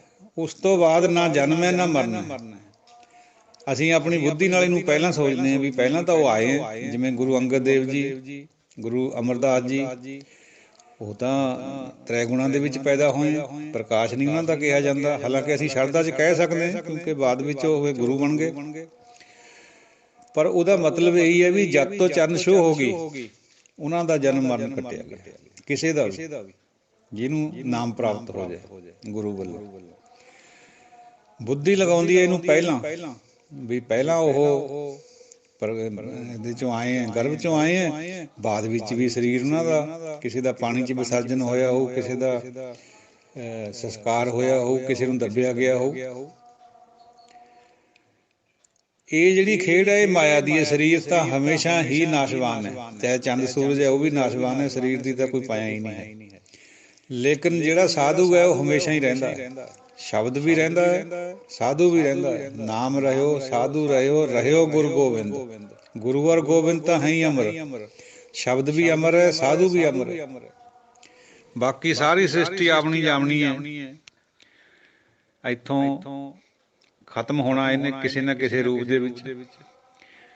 ਖਤਮ ਦਾ ਮਤਲਬ ਇਹ ਹੈ ਵੀ ਜਿਹੜਾ ਸਰੀਰ ਹੈ, ਵੈਸੇ ਤਾਂ ਗੁਰਬਾਣੀ ਇਹ ਵੀ ਫਰਮਾਉਂਦੀ ਹੈ ਵੀ ਨਹਿ ਕਿਛ ਆਇਬੋ ਨਹਿ ਕਿਛ ਜਾਇਬੋ, ਰਾਮ ਕੀ ਦੁਹਾਈ। ਮਰਦਾ ਇੱਥੋਂ ਕੁਛ ਵੀ ਨਹੀਂ ਹੈ। ਇਹ ਵੀ ਅੱਖਾਂ ਦਾ ਸਾਡਾ ਭਰਮ ਹੈ, ਦੇਖਣ ਦਾ, ਮਨ ਦਾ। ਕਿਵੇਂ? ਮਾਇਆ ਨੂੰ ਸਾਇੰਸ ਵੀ ਕਹਿੰਦੀ ਹੈ। ਮਾਇਆ ਜਿਹੜੀ ਹੈ, it can neither be created nor destroyed. ਪਦਾਰਥ ਜਿਹੜਾ ਵੀ ਹੈ, ਗੁਰਬਾਣੀ ਵੀ ਇਹੀ ਗੱਲ ਫਰਮਾਉਂਦੀ ਹੈ, ਕੁਛ ਨਹੀਂ ਆਉਂਦਾ, ਕੁਛ ਨਹੀਂ ਜਾਂਦਾ। ਸਾਨੂੰ ਜਿਹੜੀ ਸਾਡੀ ਬੁੱਧੀ, ਅਲਪ ਬੁੱਧੀ, ਉਹ ਕਹਿੰਦੀ ਹੈ ਵੀ ਇੱਥੋਂ ਜਦ ਸਾਰਾ ਕੁਝ ਜਲ ਕੇ ਰਾਖ ਹੋ ਜਾਂਦਾ ਫਿਰ ਗਿਆ ਕਾਹਤੇ ਨਹੀਂ ਹੈ। ਉਹ ਨਹੀਂ ਭਾਈ, ਜਿਹੜੇ ਤੱਤ ਹੈ, ਪਾਣੀ ਪਾਣੀ 'ਚ ਜਾ ਰਲਦਾ ਹੈ, ਭਾਫ ਬਣ ਕੇ ਉੜ ਜਾਂਦਾ ਹੈ, ਮਿੱਟੀ ਮਿੱਟੀ 'ਚ ਸੁਆਹ ਬਣ ਜਾਂਦੀ ਹੈ, ਤੇ ਅੱਗ ਅੱਗ ਦੇ ਵੀ ਜਾ ਮਿਲਦੀ ਹੈ, ਪੰਜੇ ਤੱਤਾਂ ਵਿੱਚ ਜਾ ਮਿਲਦੀ ਹੈ। ਆਪਣੇ ਜਿਹਨਾਂ ਪੰਜਾਂ ਤੱਤਾਂ ਤੋਂ ਸਰੀਰ ਬਣਿਆ ਹੁੰਦਾ ਹੈ, ਉਹਨਾਂ ਹੀ ਤੱਤਾਂ ਵਿੱਚ ਵਾਪਸ ਚਲੇ ਜਾਂਦੇ।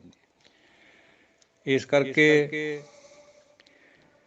ਇਹ ਨਹੀਂ ਕਿਹਾ ਜਾਂਦਾ ਬਾਹਰ ਦਾ ਭਰਮ ਹੈ। ਸਾਨੂੰ ਭੁਲੇਖਾ ਜ਼ਰੂਰ ਹੈ ਵੀ ਬੰਦਾ ਚਲਾ ਗਿਆ, ਮਰ ਗਿਆ। ਉਹ ਭਾਈ ਮਰਦਾ ਕੁਛ ਨਹੀਂ ਹੈ, ਇੱਥੋਂ ਤੱਤਾਂ ਚੋਂ ਹੀ ਬਣਿਆ ਸੀ, ਤੱਤਾਂ 'ਚ ਫੇਰ ਬਣ ਜਾਣਾ ਜਾ ਕੇ ਉਹਨੇ। ਜਦ ਇਸੇ ਆਤਮਾ ਨੇ ਕਿਸੇ ਗਰਭ ਵਿੱਚ ਜਾ ਕੇ ਪ੍ਰਵੇਸ਼ ਕਰਨਾ ਹੈ, ਉੱਥੇ ਪੰਜ ਤੱਤਾਂ ਤੋਂ ਫੇਰ ਸਰੀਰ ਦੀ ਸ਼ੁਰੂਆਤ ਹੋ ਜਾਂਦੀ ਹੈ। ਇਸੀ ਕਰਕੇ ਕਿਹਾ ਵੀ ਬ੍ਰਹਮ ਗਿਆਨੀ ਮਿਲ ਕਰੋ ਵਿਚਾਰਾ, ਇਹ ਤੋਂ ਚਲਤ ਪਿਆ।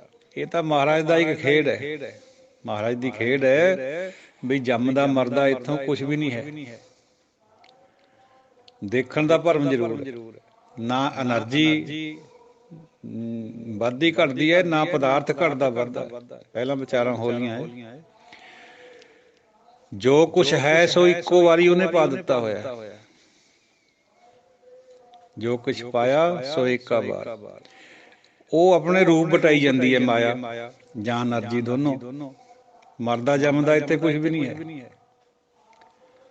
ਭੁਲੇਖਾ ਜ਼ਰੂਰ ਹੈ ਸਾਨੂੰ।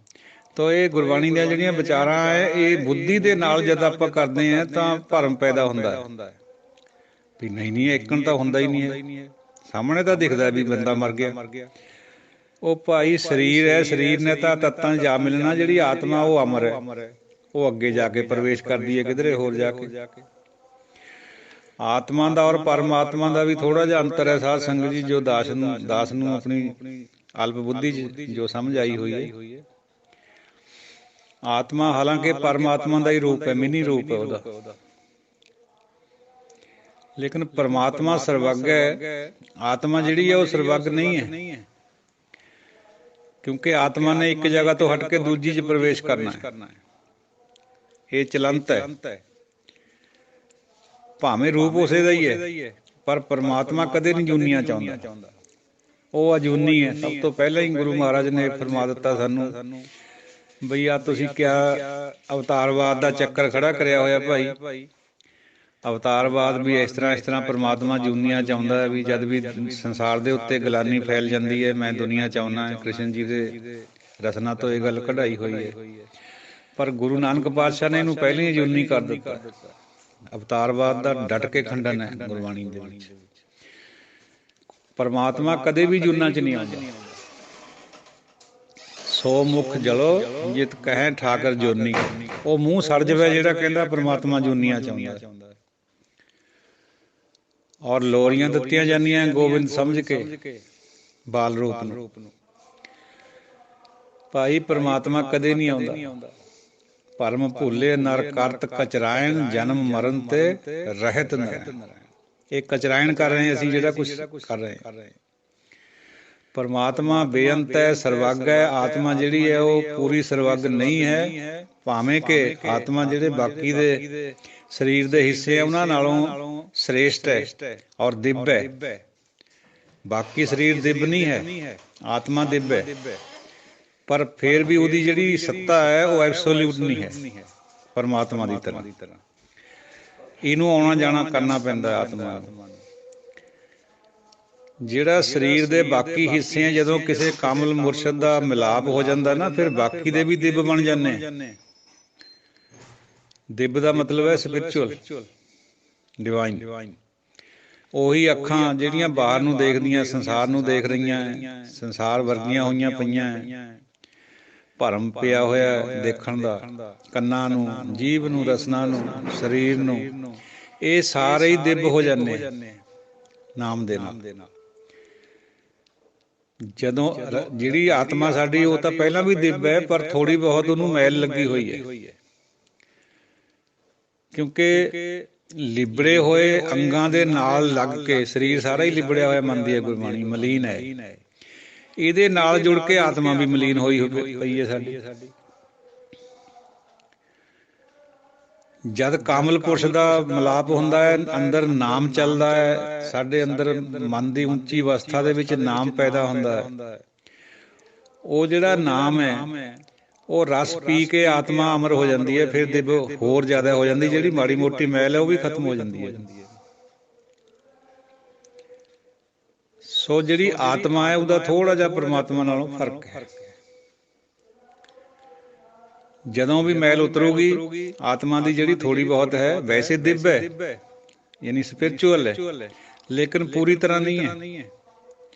ਇਹ ਮੈਲ ਹਟ ਜਾਂਦੀ ਹੈ ਜਦੋਂ ਨਾਮ ਦੀ ਪ੍ਰਾਪਤੀ ਹੋਵੇ। ਉਹ ਨਾਮ ਪੀ ਪੀ ਕੇ ਆਤਮਾ ਜਿਹੜੀ ਹੈ ਹੋਰ ਮਖਮੂਰ ਹੋ ਜਾਂਦੀ ਹੈ, ਹੋਰ ਰੱਜ ਜਾਂਦੀ ਹੈ, ਸਾਰਾ ਸਰੀਰ ਦਿਵ ਬਣ ਜਾਂਦਾ ਹੈ। ਭਗਤ ਰਵਿਦਾਸ ਜੀ ਫਰਮਾ ਰਹੇ ਇੱਕ ਜਗ੍ਹਾ, ਸਰੀਰ ਅਰਧ ਹੈ ਮੋਕੋ ਵਿਚਾਰ ਦੇਹੂ, ਰਵਿਦਾਸ ਸਮਦਲ ਸਮਝਾਵੇ ਕੋ।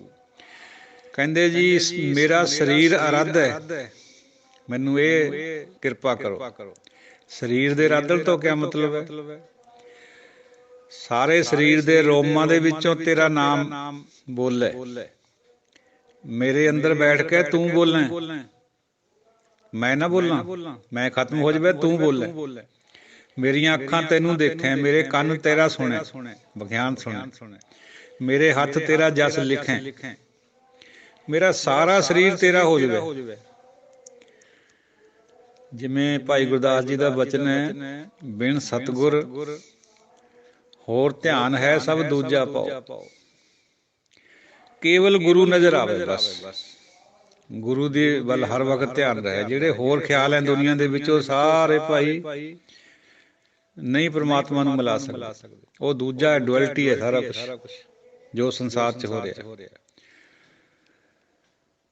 ਇਹ ਠੀਕ ਹੈ, ਉਹਨਾਂ ਨੂੰ ਦੁੱਖ ਤਾਂ ਲੱਗੂਗਾ ਵੀ ਅਸੀਂ ਵੀ ਠੀਕ ਹੈ, ਪਰ ਅਸੀਂ ਤਾਂ ਗੁਰੂ ਨਾਲ ਚੱਲਣਾ ਨਾ। ਗੁਰੂ ਸਾਨੂੰ ਇਹ ਸਮਝਾ ਰਹੇ ਆ, ਸਤਿਗੁਰੂ ਜੀ, ਬਈ ਇਹ ਸਭ ਡੁਅਲਿਟੀ ਹੈ, ਬਾਕੀ ਭਾਈ ਗੁਰੂ ਤੋਂ ਬਿਨਾਂ। ਗੁਰੂ ਹੀ ਸਭ ਕੁਛ ਹੈ ਸਿੱਖ ਵਾਸਤੇ। ਜੇ ਅਸੀਂ ਹੋਰ ਦੂਜਿਆਂ ਦੀ ਗੱਲ ਨੂੰ ਮੰਨੀਏ ਬਈ ਉਹ ਇਸ ਤਰ੍ਹਾਂ ਕਰਦੇ ਅਸੀਂ ਵੀ ਕਰੀਏ, ਫਿਰ ਅਸੀਂ ਗੁਰੂ ਤੋਂ ਦੂਰ ਹਾਂ ਭਾਈ। ਬੇਸ਼ੱਕ ਇਹਦੇ ਵਿੱਚ ਸਾਡੇ ਨਾਲ ਉਹਨਾਂ ਦਾ ਮਨ ਮੁਟਾਓ ਵੀ ਹੁੰਦਾ, ਉਹ ਹੋਏਗਾ। ਗੁਰੂਆਂ ਨਾਲ ਕਿਹੜੇ ਨਹੀਂ ਹੋਇਆ, ਪਾਤਸ਼ਾਹ ਨਾਲ ਕਿਹੜੇ ਨਹੀਂ ਹੋਇਆ। ਉਹਨਾਂ ਨੂੰ ਤਾਂ ਸਰੀਰ ਵੀ ਉਹਨਾਂ ਨੇ ਖਤਮ ਕਰਿਆ, ਸਰੀਰ ਨੂੰ।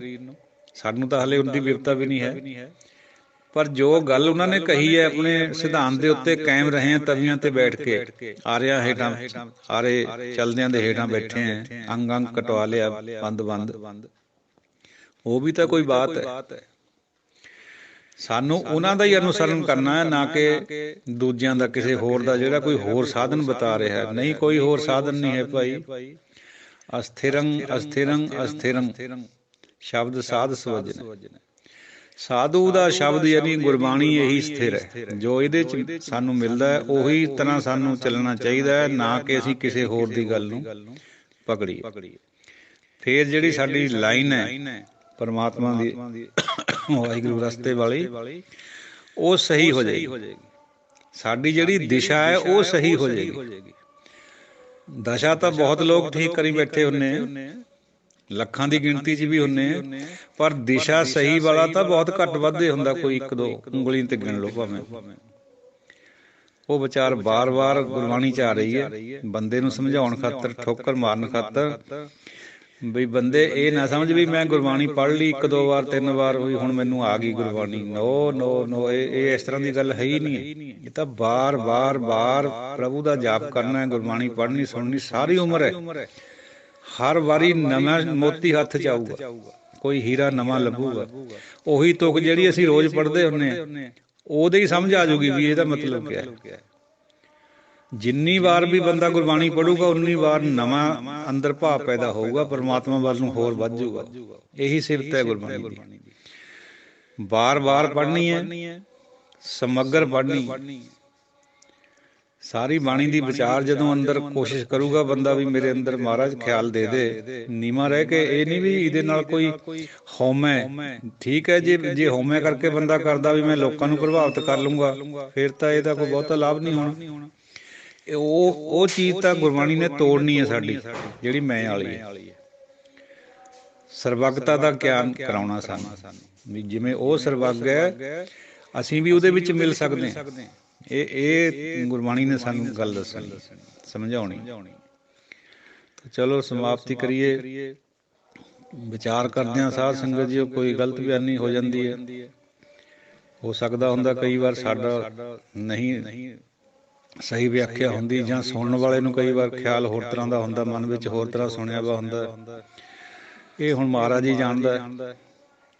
ਫਿਰ ਚਲੋ ਗਲਤੀ ਅਸੀਂ ਆਪਣੀ ਮੰਨਦੇ ਹਾਂ, ਇਸ ਕਰਕੇ ਕੋਈ ਅਪਸ਼ਬਦ ਦੀ ਖਿਮਾ ਦਿਓ ਅਸੀਸ। ਵਾਹਿਗੁਰੂ ਜੀ ਕਾ ਖਾਲਸਾ, ਵਾਹਿਗੁਰੂ ਜੀ ਕੀ ਫਤਿਹ। ਸਤਿਨਾਮ ਸ੍ਰੀ ਵਾਹਿਗੁਰੂ ਸਾਹਿਬ ਜੀਓ। ਸਤਿਨਾਮ ਸ੍ਰੀ ਵਾਹਿਗੁਰੂ ਸਾਹਿਬ ਜੀਓ। ਅੰਧਕਾਰ ਸਿਮਰਤ ਪ੍ਰਕਾਸ਼ੰ, ਗੁਣ ਰਮੰਤ ਅਗ ਖੰਡਨੈ।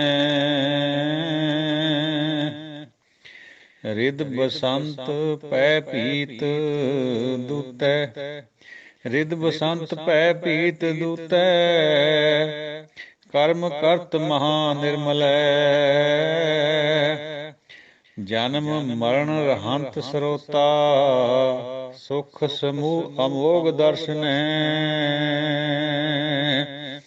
ਸ਼ਰਨ ਜੋਗੰ ਸੰਤ ਪ੍ਰਿਯੈ। ਨਾਨਕ ਸੋ ਭਗਵਾਨ ਖੇਮੰ ਕਰੋਤੇ, ਪਾਛੰ ਕਰੋਤੇ ਅਗਨੀ ਵੈ। ਨਿਰਾਸੰ ਆਸ ਪੂਰਨੈ, ਨਿਰਦਨ ਭਯੰ ਤਨਵੰਤੈ।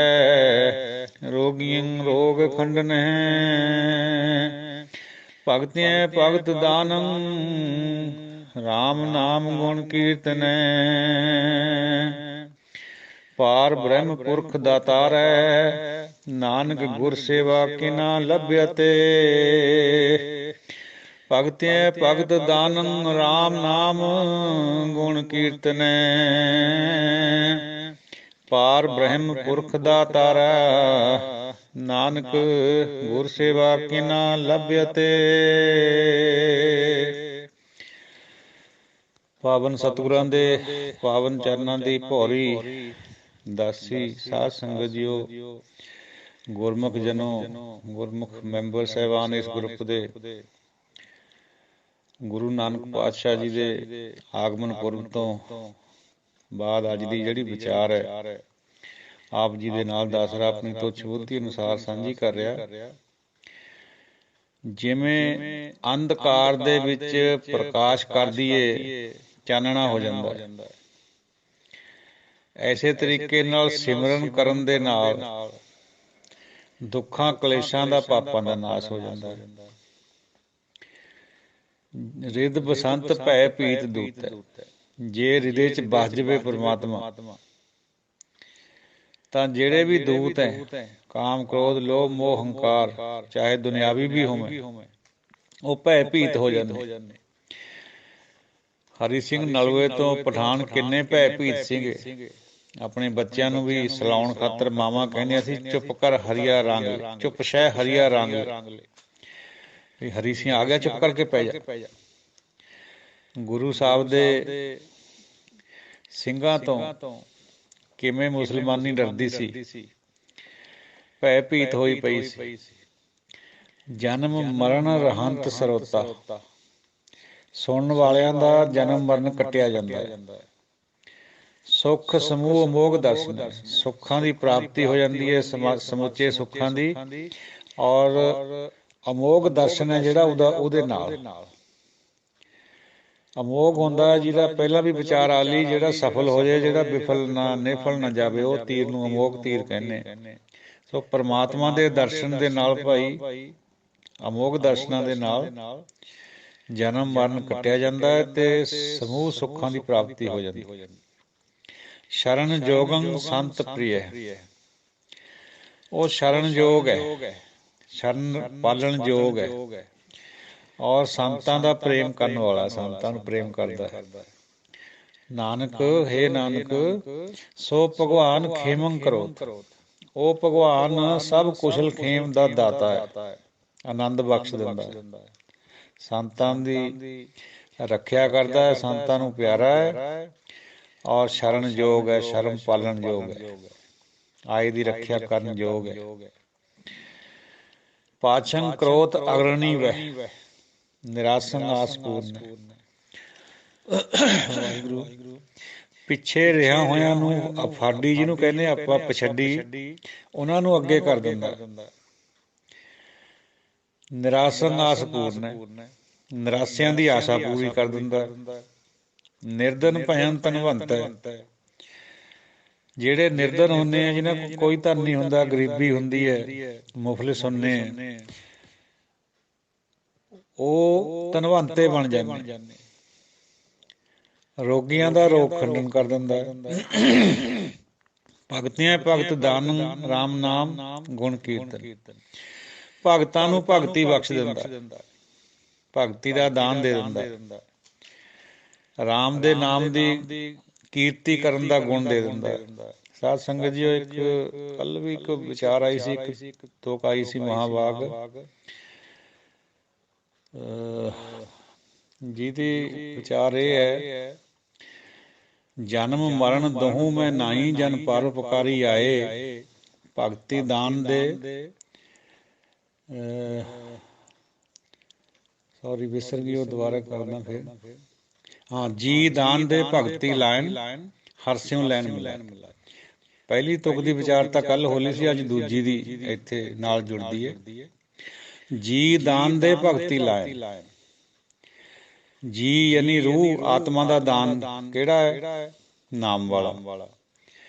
ਨਾਮ ਦਾ ਦਾਨ ਕਰਦਾ ਹੈ ਪਰਮਾਤਮਾ ਆਪਣੇ ਭਗਤਾਂ ਨੂੰ, ਔਰ ਭਗਤੀ ਚ ਲਾ ਦਿੰਦਾ। ਜਿੱਥੇ ਪਰਮਾਤਮਾ ਹੋਰ ਸਭ ਕੁਛ ਦਾਨੀ ਹੈ, ਸਭ ਕਾਸੇ ਦਾ ਦਾਤਾ ਹੈ, ਜਿਹੜਾ ਨਾਮ ਹੈ ਉਹ ਵੀ ਪਰਮਾਤਮਾ ਗੁਰੂ ਦੇ ਰਾਹੀਂ ਦਵਾਉਂਦਾ ਹੈ, ਪ੍ਰਦਾਨ ਕਰਦਾ ਹੈ, ਬਖਸ਼ਿਸ਼ ਕਰਦਾ ਹੈ।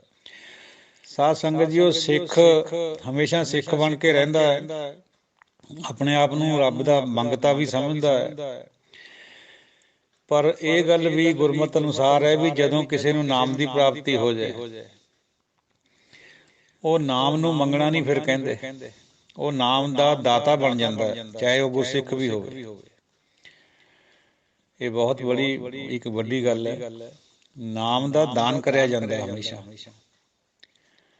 ਬਾਕੀ ਚੀਜ਼ਾਂ ਵੈਸੇ ਦਿੱਤੀਆਂ ਜਾਂਦੀਆਂ। ਤੋ ਸਿੱਖੀ ਦੇ ਵਿੱਚ ਕੇਵਲ ਨਾਮ ਦਾ ਦਾਨ ਹੈ, ਬਾਕੀ ਨਹੀਂ ਹੈ। ਬਾਕੀ ਚੀਜ਼ਾਂ ਨੂੰ ਦਾਨ ਨਹੀਂ ਕਹਿੰਦੇ, ਉਹ ਵੈਸੇ ਸੇਵਾ ਦੇ ਤੌਰ ਤੇ ਆਉਂਦੀਆਂ, ਪਰ ਨਾਮ ਨੂੰ ਜ਼ਰੂਰ ਦਾਨ ਕਿਹਾ ਗਿਆ। ਤੋ ਅਗਲੀ ਵਿਚਾਰ ਹੈ, ਪਾਰ ਬ੍ਰਹਮ ਪੁਰਖ ਦਾ ਤਾਰੈ, ਨਾਨਕ ਗੁਰ ਸੇਵਾ ਕਿਨਾ ਲੱਭਿਅਤੇ। ਪਰਮਾਤਮਾ ਪਾਰ ਬ੍ਰਹਮ ਦਾਤਾਰ ਪੁਰਖ, ਹੇ ਨਾਨਕ, ਗੁਰੂ ਨਾਨਕ ਪਾਤਸ਼ਾਹ ਫਰਮਾਉਂਦੇ ਆ, ਗੁਰ ਸੇਵਾ ਕਿਨਾ ਲੱਭਿਅਤੇ। ਗੁਰੂ ਦੀ ਸੇਵਾ ਤੋਂ ਕਿਹੜੀ ਚੀਜ਼ ਨਹੀਂ ਮਿਲਦੀ, ਲੱਭਦੀ ਬਈ? ਹਰ ਇੱਕ ਚੀਜ਼ ਮਿਲਦੀ ਹੈ। ਜੇ ਕਿਸੇ ਨੂੰ 4 ਪਦਾਰਥਾਂ ਦੀ ਲੋੜ ਹੈ, ਉਹ ਵੀ ਮਿਲ ਜਾਂਦੀ ਹੈ। ਹਾਲਾਂਕਿ ਗੁਰਸਿੱਖ ਦਾ ਮਤ ਇਹ ਹੁੰਦਾ ਹੈ ਵੀ 4 ਪਦਾਰਥ ਆਖੀਆਂ ਸਤਿਗੁਰ ਦੇ, ਨਾ ਗੁਰਸਿੱਖ ਮੰਗੈ। ਨਾ ਸਤਿਗੁਰੂ ਦਿੰਦਾ ਹੈ, ਨਾ ਗੁਰਸਿੱਖ ਮੰਗਦਾ ਹੈ। ਪਰ ਜੇ ਮੰਗੇ ਤਾਂ ਉਹ ਦਿੰਦਾ ਹੈ, ਦਾਤਾ ਹੈ। ਉਹ 4 ਪਦਾਰਥ ਵੀ ਬਖਸ਼ ਦਿੰਦਾ ਹੈ। ਨਾਮ ਤਾਂ ਉਹ ਦਿੰਦਾ ਹੀ ਦਿੰਦਾ ਹੈ, ਪਰ ਜਿਹਨੂੰ ਨਾਮ ਦੀ ਪ੍ਰਾਪਤੀ ਹੋ ਗਈ, ਉਹਨੂੰ ਫਿਰ ਉਹ 4 ਪਦਾਰਥਾਂ ਦੀ ਜ਼ਰੂਰਤ ਨਹੀਂ ਮੰਗਦਾ। ਫਿਰ ਉਹ ਆਪਣੇ ਆਪ ਤੋਂ ਦਿੰਦਾ ਪ੍ਰਭੂ, ਉਹਨੂੰ ਸਮਝ ਆ ਜਾਂਦੀ ਹੈ ਵੀ ਜੋ ਤੂੰ ਕਰ ਰਿਹਾ ਠੀਕ ਕਰ ਰਿਹਾ। ਸਭ ਕੁਛ ਪ੍ਰਾਪਤੀ ਹੋ ਜਾਂਦੀ ਹੈ ਜੇ ਸਾਨੂੰ ਨਾਮ ਬਖਸ਼ ਦੇਵੇ। ਸਾਰੀ ਗੁਰਬਾਣੀ ਦੇ ਵਿੱਚ ਨਾਮ ਤੋਂ ਬਿਨਾਂ ਦੂਜੀ ਗੱਲ ਕੋਈ ਨਜ਼ਰ ਨਹੀਂ ਆਉਂਦੀ ਹੋ, ਜਾਂ ਅਪਮਾਨ ਹੈ ਜਿਹੜਾ ਹੰਕਾਰ ਹੈ ਉਹਦੀ ਗੱਲ ਆਉਂਦੀ ਹੈ, ਜਿਹਨੂੰ ਕੱਢਣਾ ਹੈ, ਤੇ ਬਾਕੀ ਨਾਮ ਦੀ ਗੱਲ ਆਉਂਦੀ ਜਿਹੜਾ ਗੁਰੂ ਬਖਸ਼ਦਾ ਹੈ। ਸਾਧ ਸੰਗਤ ਜੀਓ, ਇਹ ਜਿਹੜਾ ਅੱਗੇ ਤੋਂ ਪਿੱਛੇ ਤੋਂ ਅੱਗੇ ਕਰਨ ਵਾਲੀ ਗੱਲ ਹੈ। ਪਾਛਨ ਕਰੋਧ ਅਗਰਣੀ ਵੈ, ਪਿੱਛੇ ਵਾਲਿਆਂ ਨੂੰ ਅੱਗੇ ਕਰਨ ਦੀ ਗੱਲ ਹੈ। ਆਪ ਜੀ ਨੂੰ ਗਿਆਤ ਹੋਏਗੀ ਜਿਹੜਾ ਗੁਲਾਮ ਵੰਸ਼ ਨੇ ਰਾਜ ਕਰਿਆ ਦਿੱਲੀ ਦੇ ਤਖਤ ਪਰ ਕਈ ਸੌ ਸਾਲ, ਉਹ ਸਾਰੇ ਹੀ ਗੁਲਾਮ ਬਣ ਕੇ ਆਏ ਸੀ ਉੱਧਰੋਂ, ਆਪਣੇ ਆਪਣੇ ਰਾਜਿਆਂ ਦੇ। ਜਿੰਨੇ ਵੀ ਗੁਲਾਮ ਵੰਸ਼ ਦੇ ਰਾਜੇ ਉਹ ਗੁਲਾਮ ਬਣ ਕੇ ਆਏ ਸੀ, ਹੌਲੀ ਹੌਲੀ ਤਰੱਕੀ ਕਰਦੇ ਸੈਨਾਪਤੀ ਬਣ ਗਏ। ਰਾਜੇ ਦੀ ਡੈਥ ਤੋਂ ਬਾਅਦ ਜਾਂ ਰਾਜੇ ਨੂੰ ਮਾਰ ਕੇ ਆਪ ਰਾਜੇ ਵੀ ਬਣ ਗਏ। ਪਿੱਛੇ ਵਾਲਿਆਂ ਨੂੰ ਕਰਤਾ ਨਾ ਅੱਗੇ। ਇਸੇ ਤਰ੍ਹਾਂ ਇੱਕ ਸਾਖੀ ਹੋਰ ਆਉਂਦੀ ਹੈ। ਈਰਾਨ ਦੇ ਵਿੱਚ ਇੱਕ ਰਾਜਾ ਹੋਇਆ ਦਾਰਾ, ਉਹਨੂੰ ਅੰਗਰੇਜ਼ੀ ਦੇ ਵਿੱਚ ਡੇਰੀਅਸ ਕਿਹਾ ਜਾਂਦਾ ਹੈ। ਉਹਦੀ ਪੰਜਾਬ ਦੇ ਨਾਲ ਉਹਦੇ ਰਾਜ ਭਾਗ ਦੀਆਂ ਜੜ੍ਹਾਂ ਸੀਗੀਆਂ। ਇਸੇ ਕਰਕੇ ਜਿਹੜਾ ਪੰਜਾਬ ਰਾਜ ਹੈ ਹੁਣ ਵੀ, ਜਿਹੜਾ ਪੰਜਾਬ ਹੈ ਤੇ ਪਿਛਲਾ ਵੀ ਜਿਹੜਾ ਉੱਧਰ ਚਲਾ ਗਿਆ ਪਾਕਿਸਤਾਨ 'ਚ ਪੱਛਮੀ, ਇਹਦੇ ਉੱਤੇ ਹਮੇਸ਼ਾ ਜ਼ਿਆਦਾਤਰ ਪੱਛਮ ਤੋਂ ਹੀ ਰਾਜ ਹੋਇਆ, ਚਾਹੇ ਕਾਬਲ ਤੋਂ ਚਾਹੇ ਈਰਾਨ ਤੋਂ, ਤਹਿਰਾਨ ਤੋਂ। ਬਹੁਤ ਚਿਰ ਉਹਨਾਂ ਦੀ ਇਹ ਪ੍ਰਿੰਸੀਪੈਲਿਟੀ ਰਿਹਾ ਜਿਹੜਾ ਪੰਜਾਬ ਹੈ, ਜਿਹਨੂੰ ਆਪਾਂ ਕਹਿ ਦਿੰਦੇ ਇੱਕ ਸਟੇਟ ਛੋਟੀ ਜਿੱਕਣ ਅੱਜ ਕੱਲ੍ਹ ਰਿਆਸਤ ਕਹਿੰਦੇ। ਦਿੱਲੀ ਤੋਂ ਤਾਂ ਬਹੁਤ ਘੱਟ ਸਮੇਂ ਵਾਸਤੇ ਰਾਜ ਹੋਇਆ ਪੰਜਾਬ ਦੇ ਉੱਤੇ, ਪੱਛਮ ਤੋਂ ਹੀ ਹੋਇਆ ਜ਼ਿਆਦਾ। ਉਹ ਜਿਹੜਾ ਰਾਜਾ ਸੀ ਡੇਰੀਅਸ ਦਾਰਾ, ਉਹਦੀਆਂ ਆਮ ਕਥਾਵਾਂ ਵੀ ਚੱਲਦੀਆਂ ਉਰੇ ਪਿੰਡਾਂ ਦੇ ਵਿੱਚ, ਦੰਦ ਕਥਾਵਾਂ। ਉਹ ਹੀ ਆਪਣੇ ਨਾਲ ਇੱਕ ਸੰਦੂਕ ਰੱਖਦਾ ਹੁੰਦਾ ਸੀ।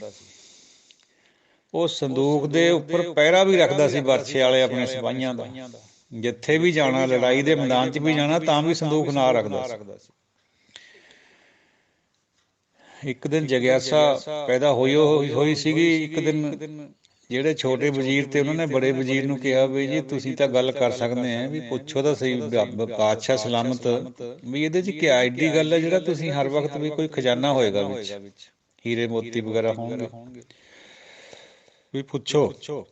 ਇੱਕ ਦਿਨ ਬੜੇ ਵਜ਼ੀਰ ਨੇ ਪੁੱਛ ਲਿਆ ਹੌਸਲਾ ਕਰਕੇ ਵੀ ਮਹਾਰਾਜ ਪੁੱਛਦੇ ਆ ਸਭ ਲੋਕ, ਵੀ ਇਹਦੇ 'ਚ ਕਿਆ ਐਸੀ ਗੱਲ ਹੈ ਜਿਹੜਾ ਇੰਨਾ ਪਹਿਰੇ 'ਚ ਰੱਖਦੇ ਤੁਸੀਂ। ਤੋ ਦਾਰੇ ਦਾ ਜਵਾਬ ਸੁਣਨ ਵਾਲਾ।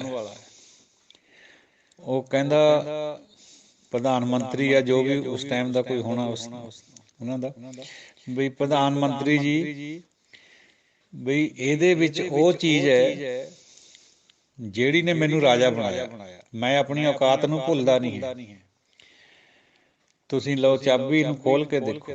ਜਦ ਉਹਨੇ ਪ੍ਰਧਾਨ ਮੰਤਰੀ ਨੇ ਖੋਲਿਆ, ਵਿੱਚੋਂ ਬੋ ਉੱਠੀ, ਮੁਸਕ ਮਾਰੇ, ਨੱਕ ਬੰਦ ਕਰ ਲਿਆ। ਵਿੱਚ ਪੋਤੜੇ ਲਿਬੜੇ ਹੋਏ ਔਰ ਹੋਰ ਮੈਲੀਆਂ ਕੱਪੜੇ ਵਿੱਚ ਪਏ। ਰਾਜੇ ਨੂੰ ਕੋਈ ਸਮਝ ਨਹੀਂ ਆਈ, ਫਿਰ ਬੰਦ ਕਰਕੇ ਚਲਾ ਗਿਆ ਰਾਜੇ ਕੋਲ, ਜਿਹੜਾ ਪ੍ਰਧਾਨ ਮੰਤਰੀ ਸੀ। ਉਹ ਕਹਿੰਦਾ ਮਹਾਰਾਜ ਮੇਰੀ ਤਾਂ ਕੁਛ ਨਹੀਂ ਸਮਝ ਆਇਆ, ਉਹਦੇ ਤਾਂ ਇਹੀ ਜਿਹੀ ਕੋਈ ਗੱਲ ਹੈ ਨਹੀਂ ਜਿਹਦੇ ਪਰ ਪਹਿਰਾ ਲਾਇਆ ਜਾਵੇ।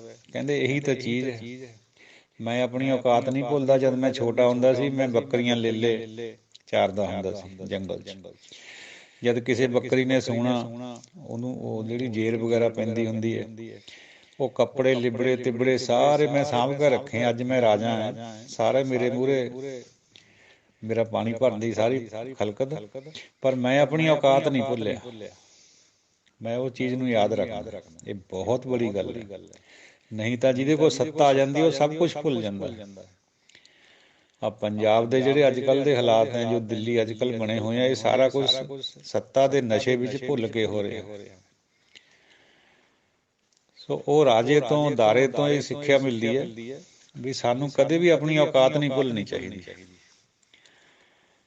ਇਹ ਡਰਨਾ ਚਾਹੀਦਾ ਪਰਮਾਤਮਾ ਤੋਂ ਵੀ ਉਹ ਕਦੇ ਵੀ ਛੋਟਿਆਂ ਨੂੰ ਬੜੇ, ਬੜਿਆਂ ਨੂੰ ਛੋਟੇ ਕਰ ਦਿੰਦਾ।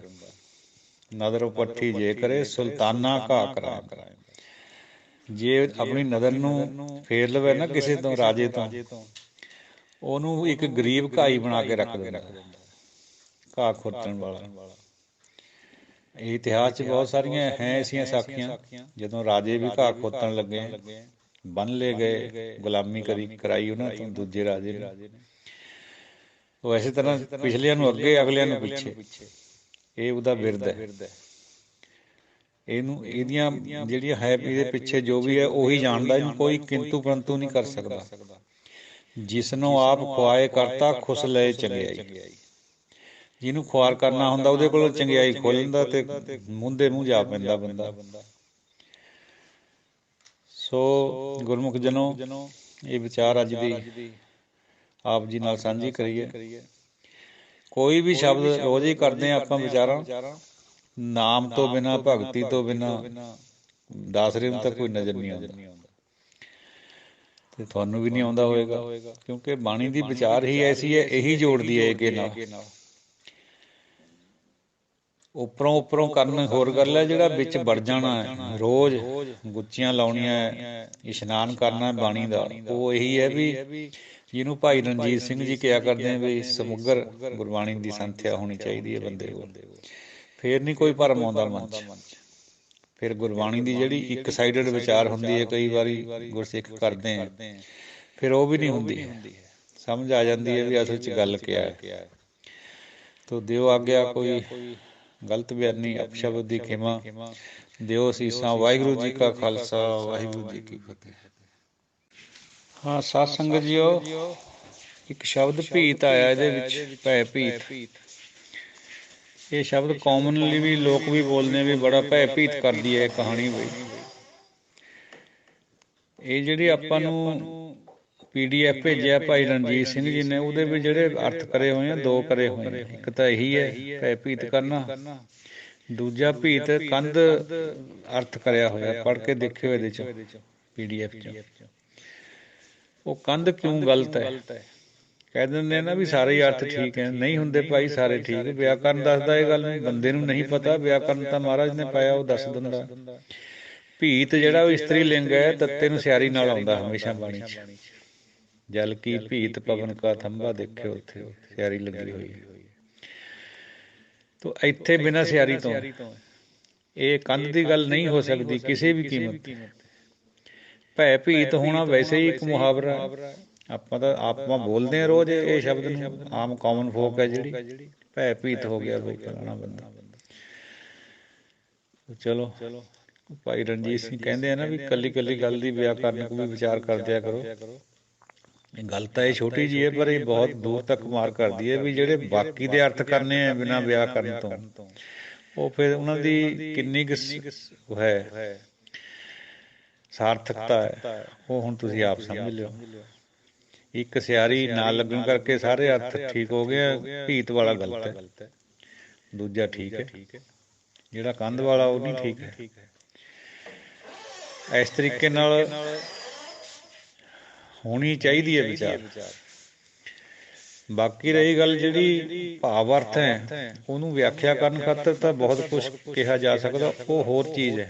ਉਹ ਜਿਹੜਾ ਸਾਧੂਆਂ ਕੋਲ ਹੁੰਦੀ ਹੈ ਨਾ ਬਾਤ, ਸੰਤਾਂ ਕੋਲ ਖੋਲਣ ਦੀ ਗੱਲ ਨੂੰ, ਉਹ ਆਪਣੀ ਜਗ੍ਹਾ ਬਿਲਕੁਲ ਠੀਕ ਹੈ, ਸਾਰਥਕ ਹੈ।